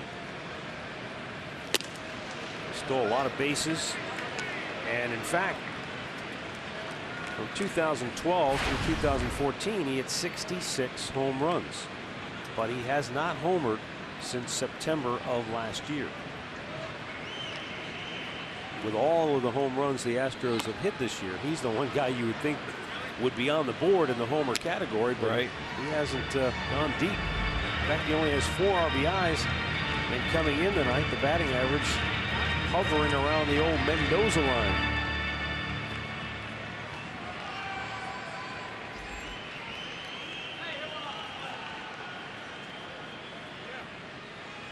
Well, he played in a pretty good ballpark to hit home runs in Milwaukee. Yeah. Before there, he was in Minnesota. Come on, Gobi. Come on, Gobi. Come on. 1 ball, 2 strikes.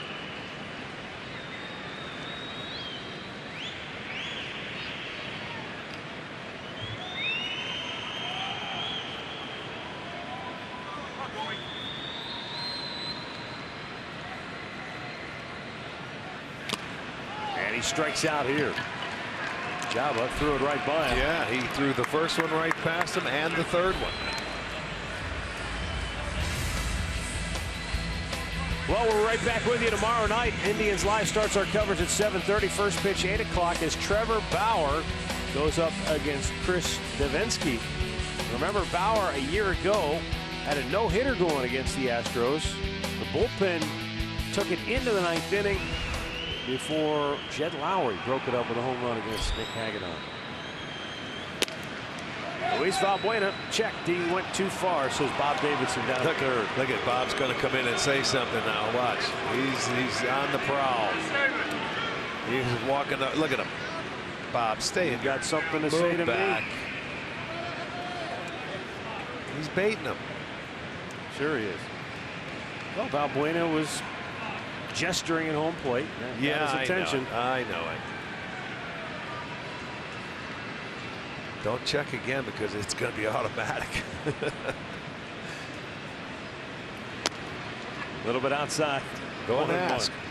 Ask if he went. Check.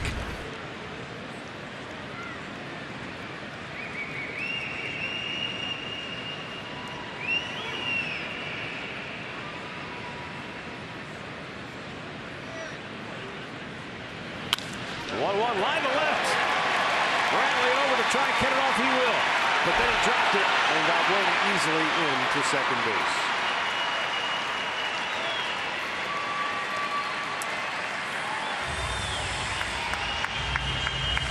See how that one scored. I think Valbuena was going to all the way. It'll be a double. I think by the time he gets to it, I don't think Michael would have.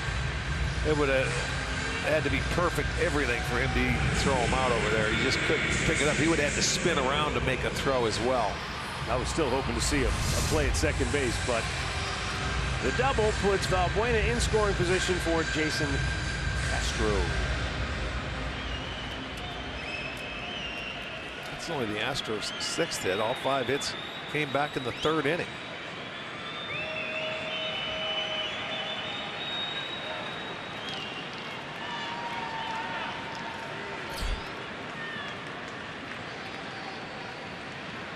Castro doubled and scored in the third, struck out his last time up.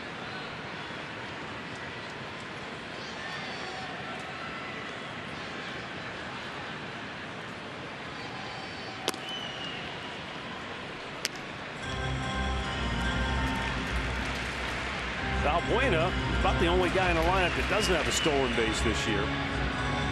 Houston swiped 5 bags yesterday. They lead the majors coming into tonight with 27.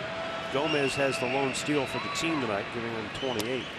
The Astros have never led Major League Baseball in stolen bases. 4 times they've been runner-up. Back in the late 70s, 77 and 79, when they had Cedeno, Enos Cabell, Cesar Cedeno, Terry Poole, those guys ran a bunch. And then in the late 90s, mid to late 90s, you know, people forget Bagwell and Biggio, they didn't just hit home runs, they stole a ton of bases too. They were both 30+ stolen base guys. So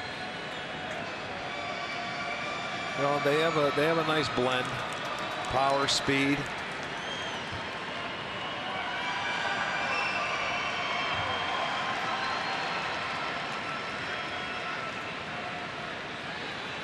swung on and missed. And nice they pitch. can do that a lot too.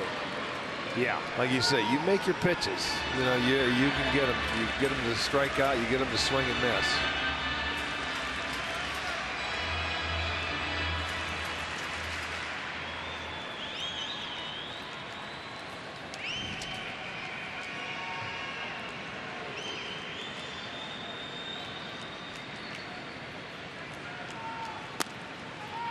throw to second, but it's off the glove, and there goes Valbuena to third. Well, that was a throw that was offline a little bit by Gomes, but I think Lindor had an opportunity to come out and catch it, and it just goes off the end of his glove. You see, he had it. There was really no play at second base, so he probably should have just caught it and just held it, because they didn't have a chance because the throw was offline. But there was a little, that's a little tougher than what it looks like with Valbuena blocking it. I'm going to see who they give the error to. I would think it's on Gomes. With the throw. And it is on Gomes.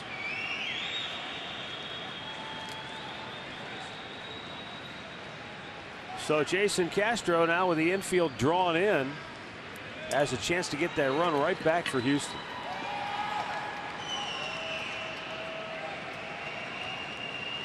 Java now looking for a pop-up or a strikeout here.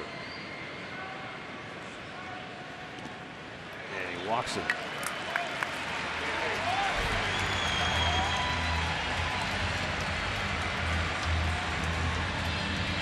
Jose Altuve coming up with 2 on and only 1 out. He's already driven in 2 tonight. More on Altuve.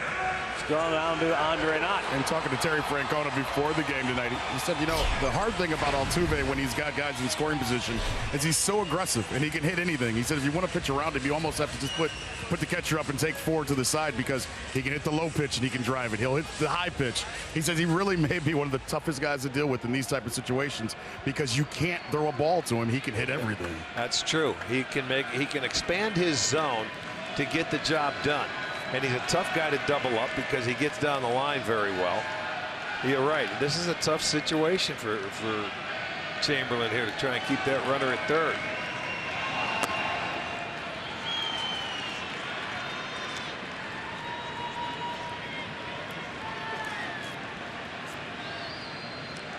But I mean, you have to start throwing some strikes because you have runners at the corners, and they're at the top of the lineup. It's only going to get tougher. You hope he hits the ball at one of your infielders and turn it.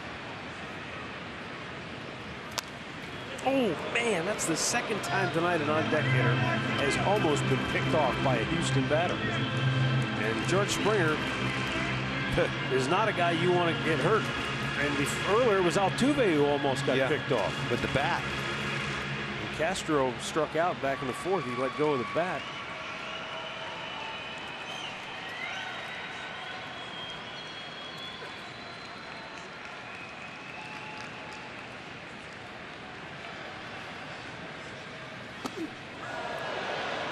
Got him dancing out of the way. And it's 2-1. But what really hurt Chamberlain in this inning, and granted, he could still get out of this without any damage done, but the number 9 hitter, Castro, that's not a guy you want to walk. You want to make him earn his way aboard. Right.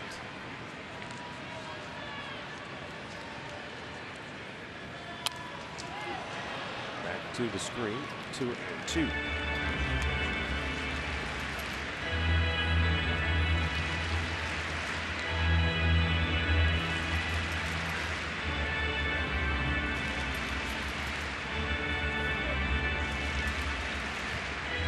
Job I can get him to swing at one of his sliders. Swing and miss. Tough guy to get to strike out. Altuve on the year struck out 16 times. And he's walked 16 times. So, you know, he's not an easy guy to get to swing and miss.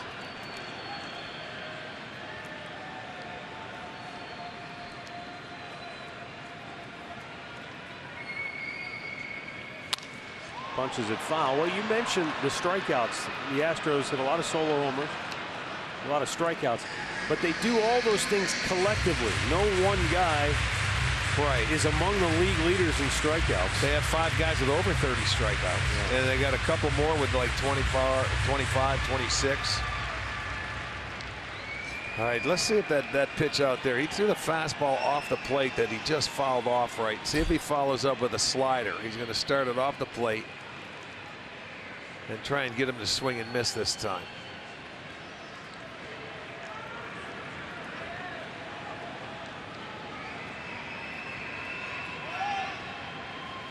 Yeah, didn't go after it though. Just a little too far outside. Another full count. Well, I think you got to come back with it again, and I want to see if Hinch starts the runner at first base, thinking that Altuve is going to put it in play. Why wouldn't you? You have a 4-run lead. You can be aggressive, especially with this guy at the plate.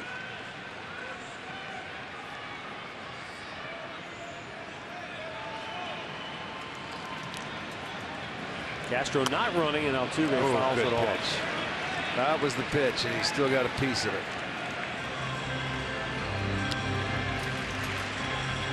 You know, he threw that good slider he had to make. Out of the zone, he gets him to chase it. He wants to drive that run in, but boy, you're saying, how do you get a piece of that? That was about 6 inches off the ground.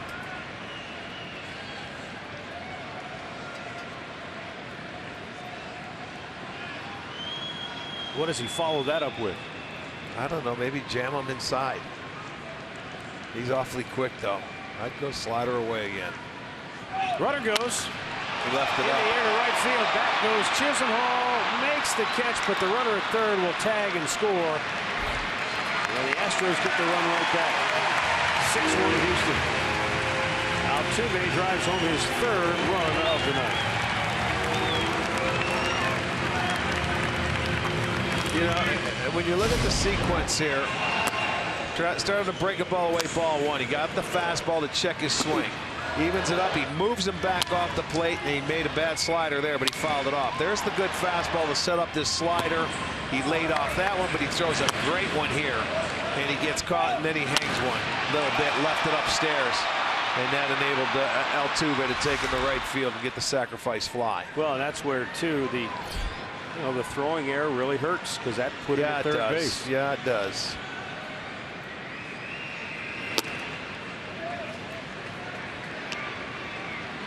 And it's not a careless error. I mean, it's an aggressive play. You're trying to be aggressive. I understand the mindset with trying to get the guy at second base, steal it out there, but when you're playing from behind, as we've said so many times, you just mistakes. Don't have any margin. Well, you cannot make mistakes in that situation.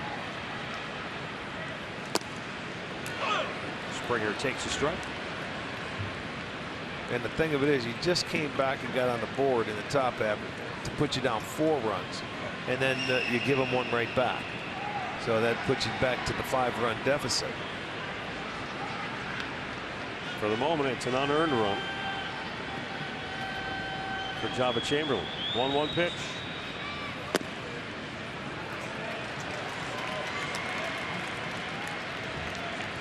You watch how Gomes throws behind the runner out at second base. Lindor's sitting there, but you know, and a little bit Frankie could have caught the ball, but you know, when you make the throw, you always try to tag it as a player. But that throw was offline by Gomes. Right back to Chamberlain. Wow. And an easy play as he flips it to first, ends the inning, but the Astros get an unearned run through 6. They lead it by 5.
Indians baseball is brought to you by the injury lawyers at Elk & Elk, proud partner of the Cleveland Indians.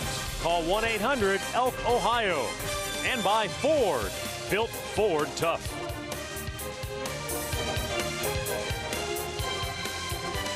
(6-1) Houston, 7th inning. Beautiful night in H-Town, but the roof closed because of potential for some showers and thunderstorms here this evening. Little one's tired, getting a little cranky. So is the Indians offense. A little cranky tonight. Just 1 run on 3 hits. Mike Fiers responsible for shutting them down. There've only been, I'd say, a handful, 3-4 hard hit balls off this right-hander. Yeah, he's kept them off balance. He certainly has. First time facing the Indians.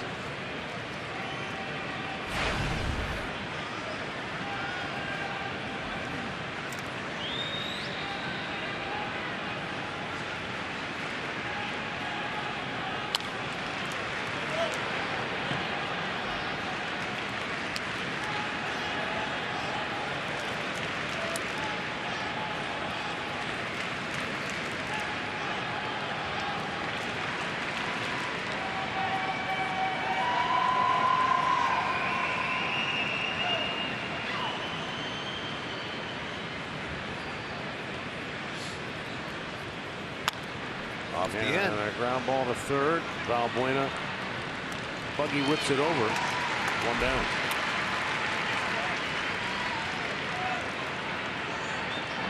He must have the good arm speed on his changeup, because that ball was off the end of the bat from Michael. We've seen a lot of bad swings on that changeup. It really must be tough to pick up.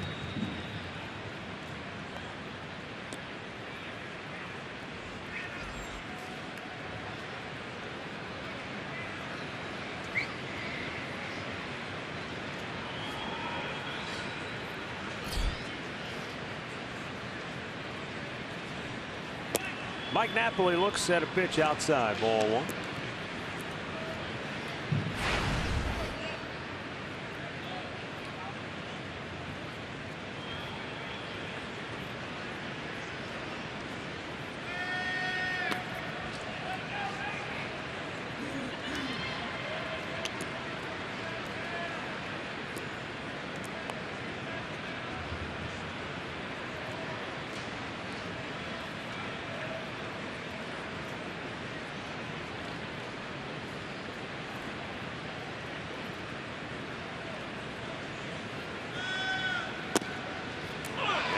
There's a breaking ball for a strike. It's 2-1. And he has had a lot of. Look at another changeup. You see the movement on that pitch going down and in. Almost like he turns it over.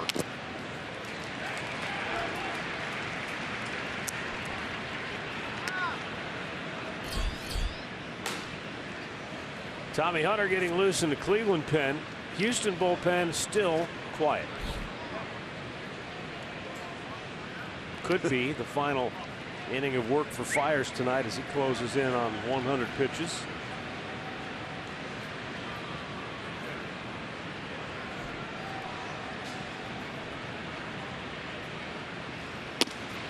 And that's outside, full count.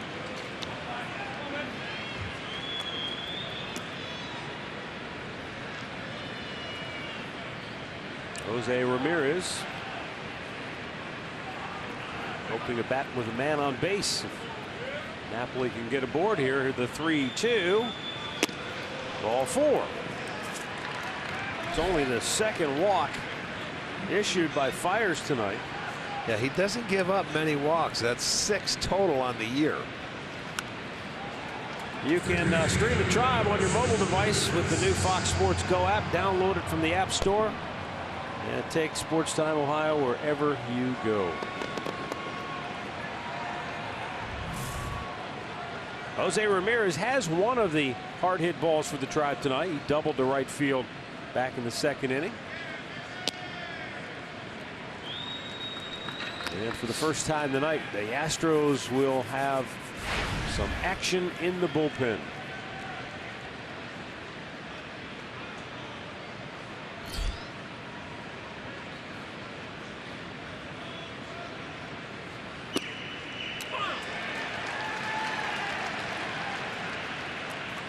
One ball, one strike. That's the deposed closer, Ken Giles, getting loose. Nice. 2-1.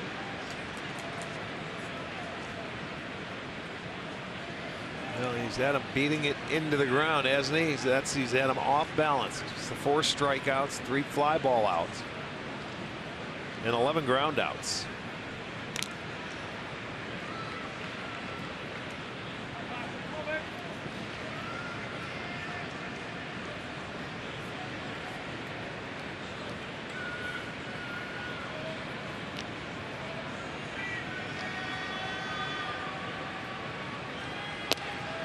Strike call. Whoa, it's 2-2 now.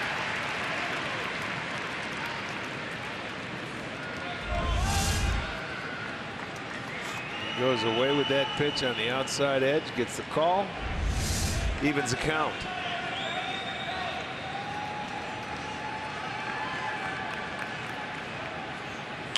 Out of play, left side.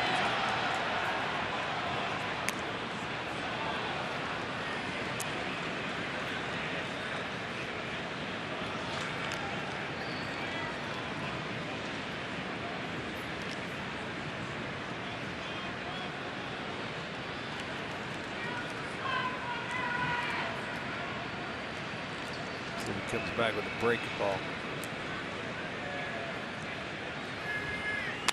Fastball. Altuve to Correa, and no return throw. Correa was, I don't know, was he looking into the dugout to see if they wanted to get some help on that or what? But as far as the slide into second base, wasn't sure what he was. Maybe he was gesturing, but no, looks like. You know, watch it. He goes in. He slides early into the base. That's perfect. That's no big deal. He didn't change his path.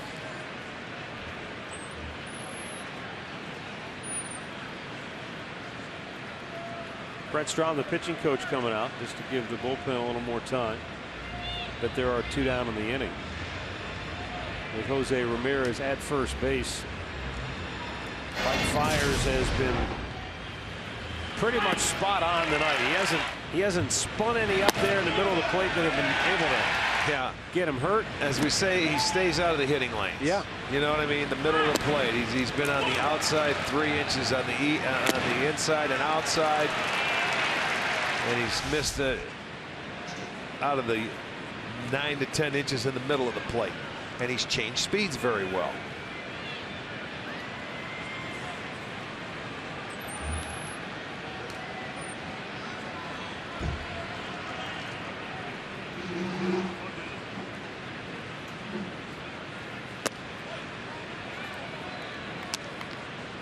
That's like a little cutter. You look at his pitch count, and he's been pretty efficient today at the 100 pitch mark, 101. 60% strikes.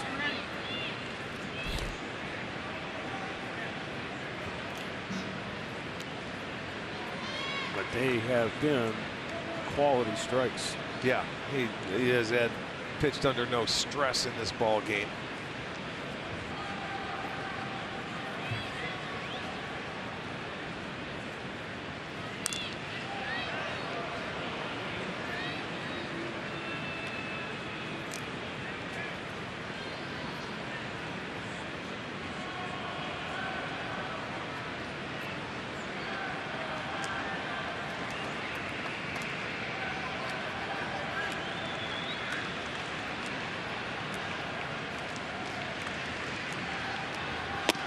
Good pitch again, right on the outside corner.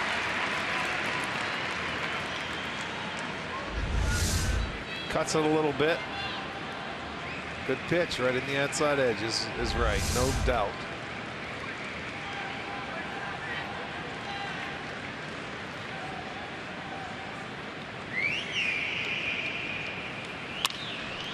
Right at the third baseman, Valbuena. Hit it hard, but hit it right at him. And the inning is over. Stretch time in Houston with the Astros up 6-1.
The Monster Mile at Dover with its Sprint Cup Racing Series.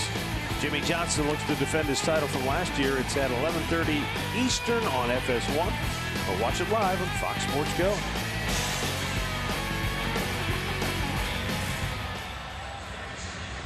Tommy Hunter, new pitcher for Cleveland. After Jabba Chamberlain worked the 6th inning, allowing a run on a hit.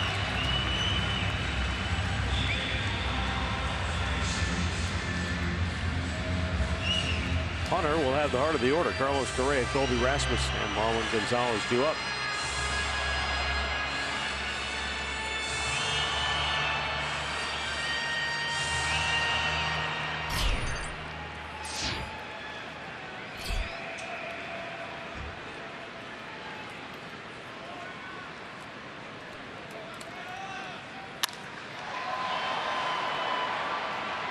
Right fielder Lonnie Chisenhall. One away.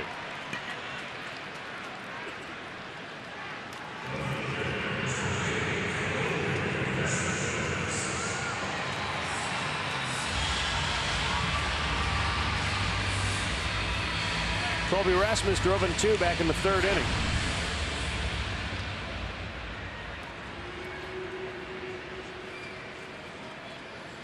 Yeah, he drove it 2, and it was on the first pitch. Does a nice job hitting with runners in scoring position this year. He's in the top 10.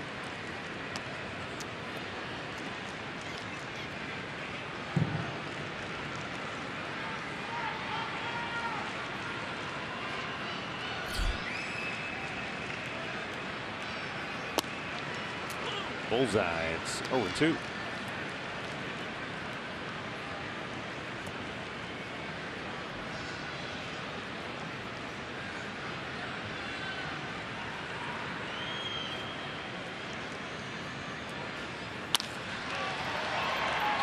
Lindor picks it clean, throws him out, 2 gone.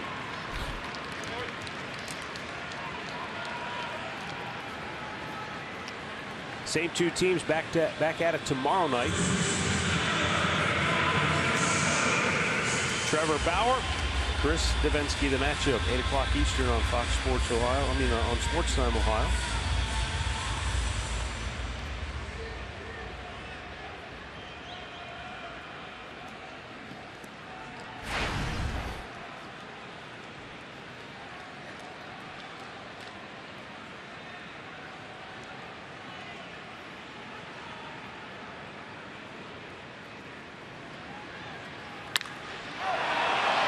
Deep, but foul.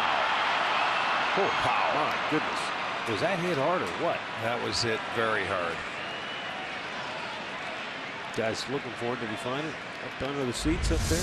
Maybe stuck in the seat. He got a fastball inside. He turned on it quickly, and it just missed the pole. But watch where it lands. Oh, yeah. Up there, a ways in that second deck.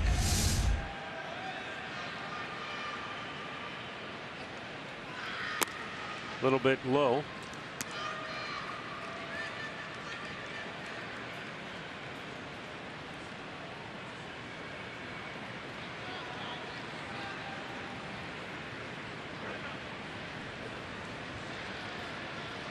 One ball, 1 strike with 2 down here in the home half of the 7th.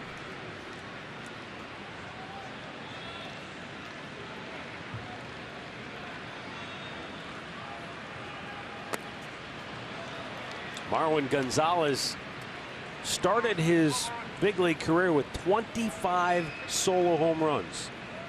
And then against Seattle in the just completed 4-game series, finally hit his first multi-run homer, a 2-run shot.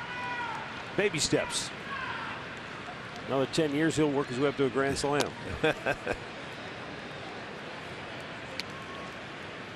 That is pretty weird. 25 consecutive solo shots before you can hit a 2-runner or at least have somebody on.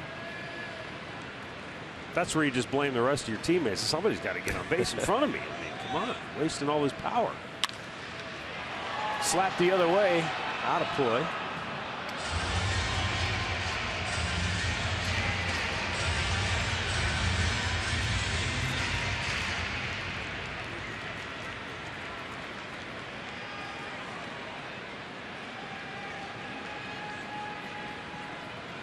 Two balls, 2 strikes, 2 outs in the home half of the 7th.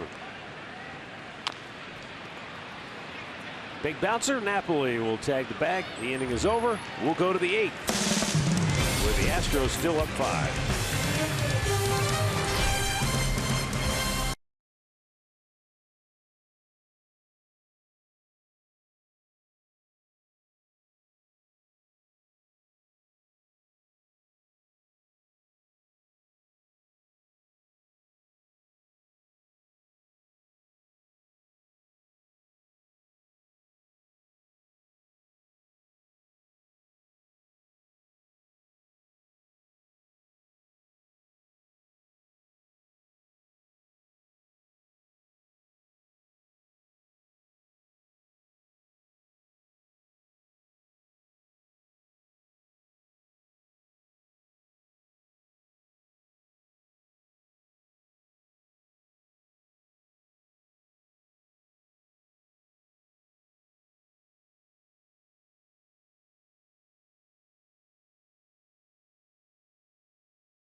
Telecast is presented by authority of the Cleveland Indians and may not be reproduced or retransmitted in any form.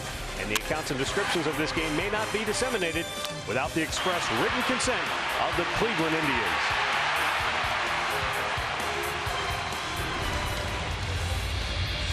Well, the Astros leading it by a score of 6-1. And now Houston turns it over to their bullpen for the first time in the ballgame.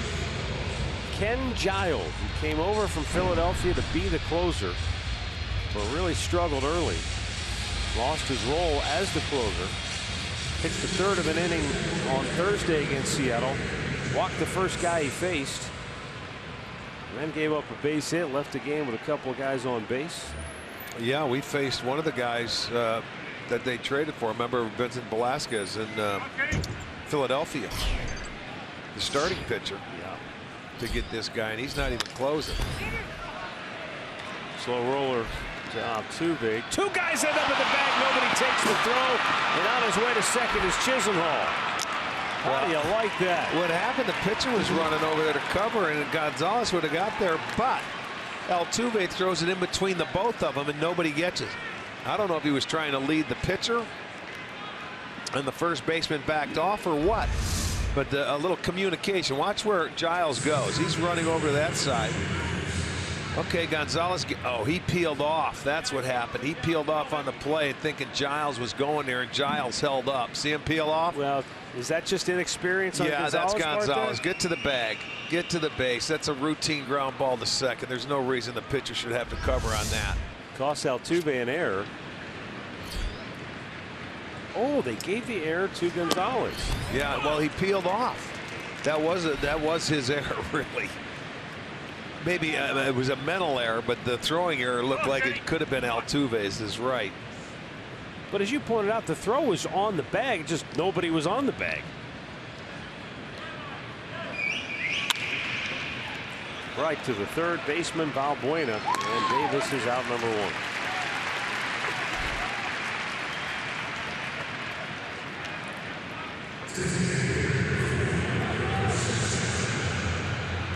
That'll bring up Carlos Santana.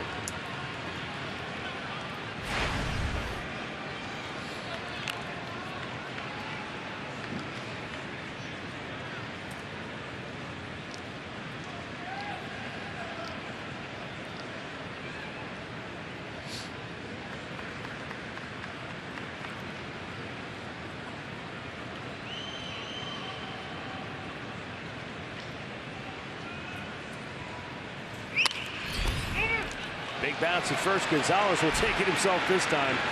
All right, get out of my way. Let me get this. Yeah, 2 away.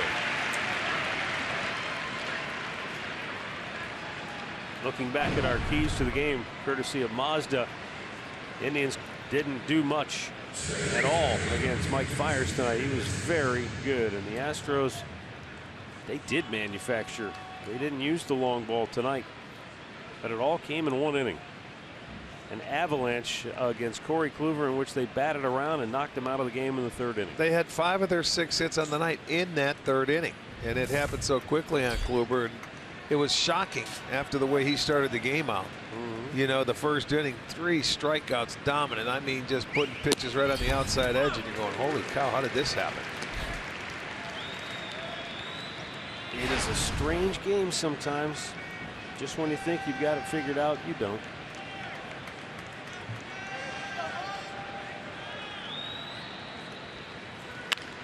Play. Now, I remember we were in Toronto one game. Bartolo Colon was pitching for us. He struck out the first 6 guys of the ball game. You're thinking, oh, this could be something very special. I don't even know if he got out of the 4th. He got knocked out in a hurry. There were a lot of rockets hit that day. But you're right. I mean, how do you start out that overpowering and dominant and fizzle that fast? Well, Giles works the scoreless 8. And the Astros maintain a 5-run cushion.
Let's go back to the third inning. Bases were loaded. Colby Rasmus, the cleanup man, was up, and he cleaned up.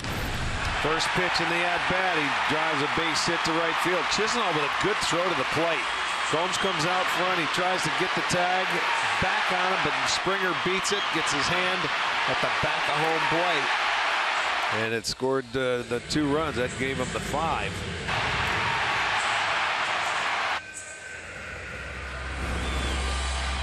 Dan Otero coming on to work here against Preston Tucker, Carlos Gomez, and Luis Balbuena.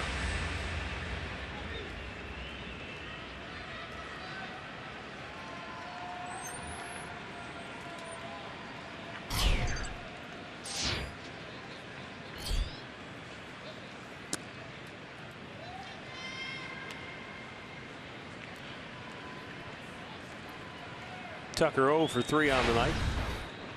Down on strikes his last time up.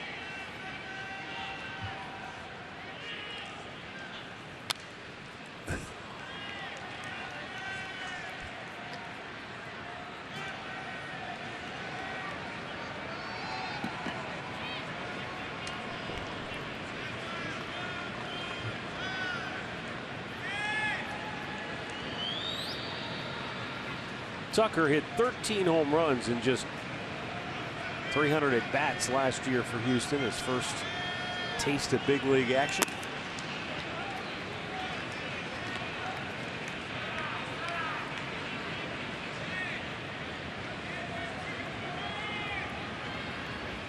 He's a native of Tampa, Florida, played in Gainesville for the Gators and set a lot of school records.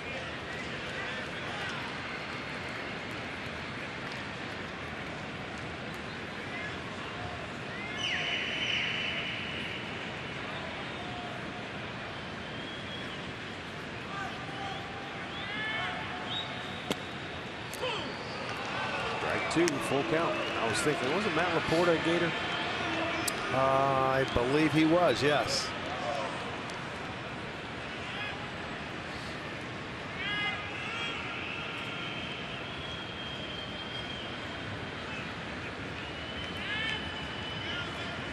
Two years ago, Tucker led all Astros minor leaguers with 24 home runs. And that's in trouble. In the gap. Oh, the way to the wall.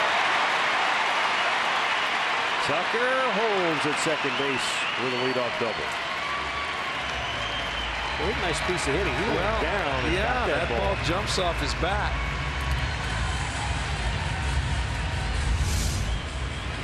It's going to be our Yellowwood bringing the lumber. Full count, kept his hands back, put a good swing on it, found the alley in right center field. He was thinking about going for 3. Davis gets the ball, gets it in, and he holds up. That's a pretty nice piece of hitting here. The 4th double of the night for the Astros.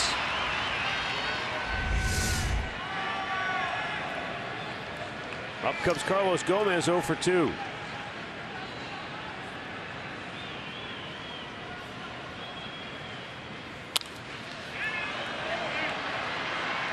Back in the seats.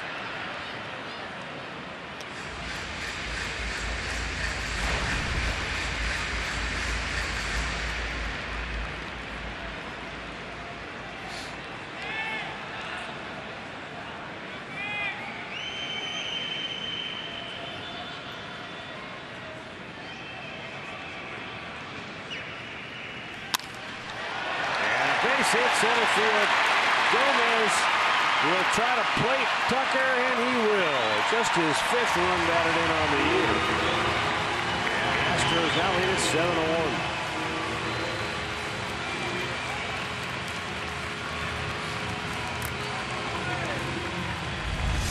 7-1. Just a base hit right back up the middle. That ball stayed middle of the plate. Gomez takes it. Serves it into center field. No problem for Tucker to score. So back-to-back hits. Houston will add 1 more.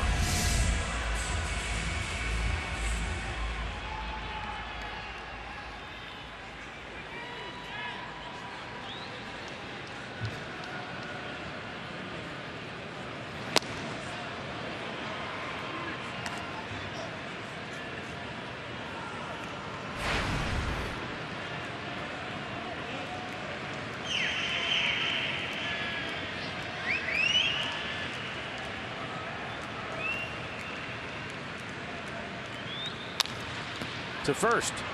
Napoli.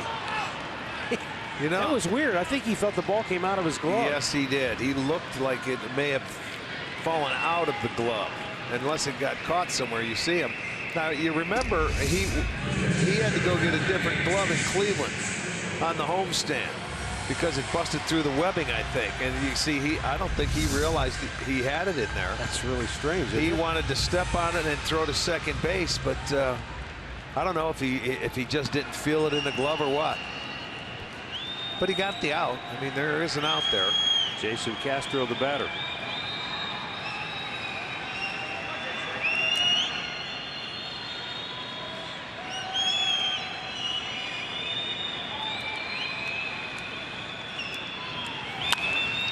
It's not been a real good night for the Central Division. Indians are being handled by Houston here. The Yankees beat Kansas City 6-3. Twins got rained out at home. And the White Sox just gave up 2 runs in the 8th. Nate Jones allowed the Rangers to come back and tie that game 3-3.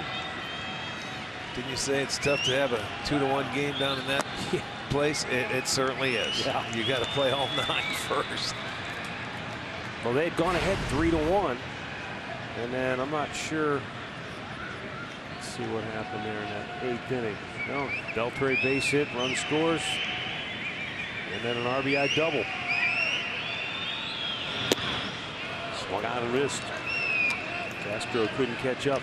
Oh, and the White Sox just went back ahead. That's what they've been doing all year. They come back and they. Austin Jackson with a bunt single and a run scored somehow on the play. 4-3 Chicago in the 9th.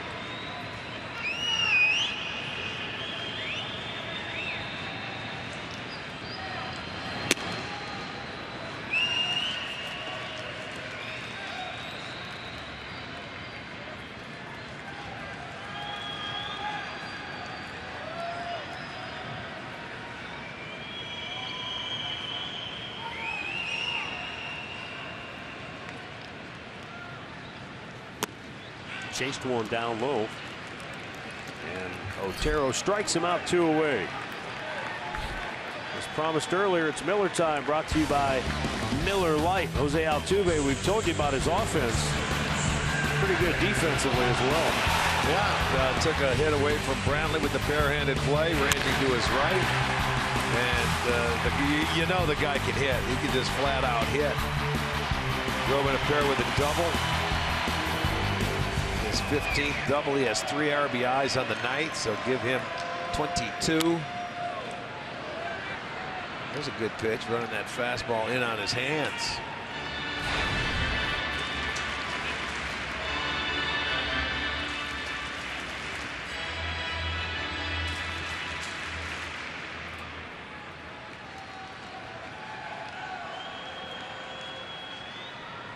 Jose Altuve with 3 runs driven in the night.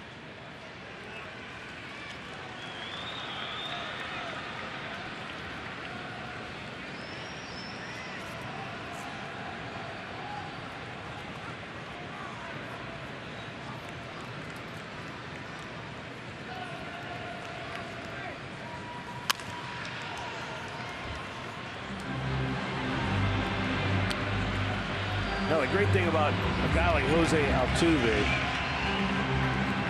is that at 5'6", I'm not sure you could be a professional athlete in any other major sport at 5'6". Yeah, that's. But not only can you participate and play, you can be an all-star and a great player. You can succeed, yeah. This game, no doubt.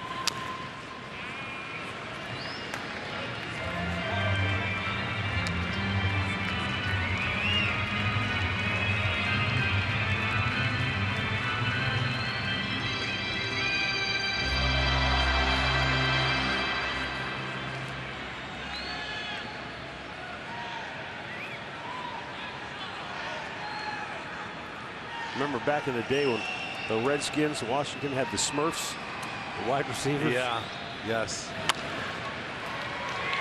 Now ball to short. Lindor throws him out, inning over. But Houston gets another run, and after 8, lead at 7-1.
Here in the 9th inning,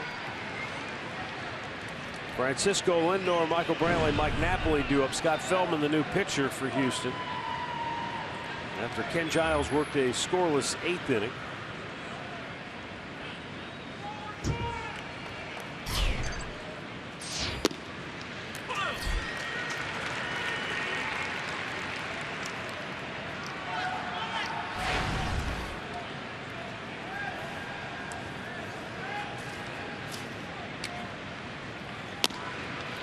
White Sox might go on to be the lone team to win in the division tonight, trying to make it 4 in a row. Tigers got walked off by the Nationals. They've lost 7 in a row.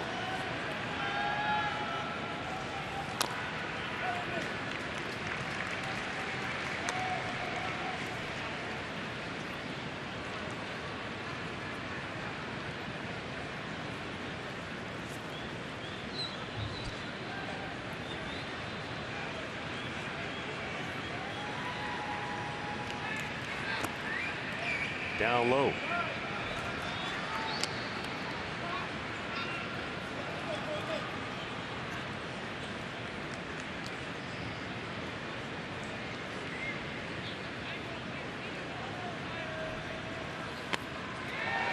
And Lindor down on strikes.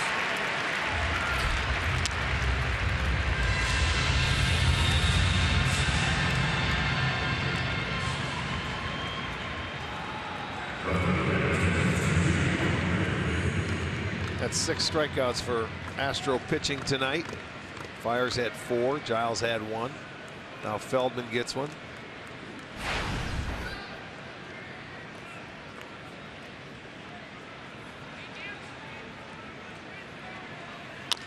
Michael Brantley chops one to short. Correa throws him out.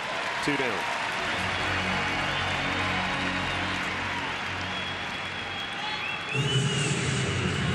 Now that's going to bring up Mike Napoli.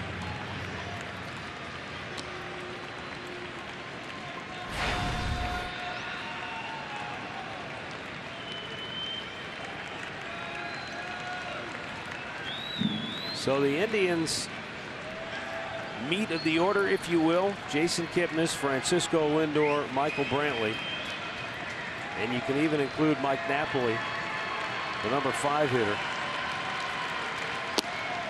They have combined to go 0 for 13 tonight and have not gotten the ball out of the infield. Wow. And that's how you shut a team down. If you're Houston, the way they pitched tonight, they just took the heart out of the Indians lineup. And the Indians have just 1 run in the ballgame. Rajai Davis doubled to lead off the 6th. He scored. Jose Ramirez had a 2-out double. The only other hit tonight was the Carlos Santana single.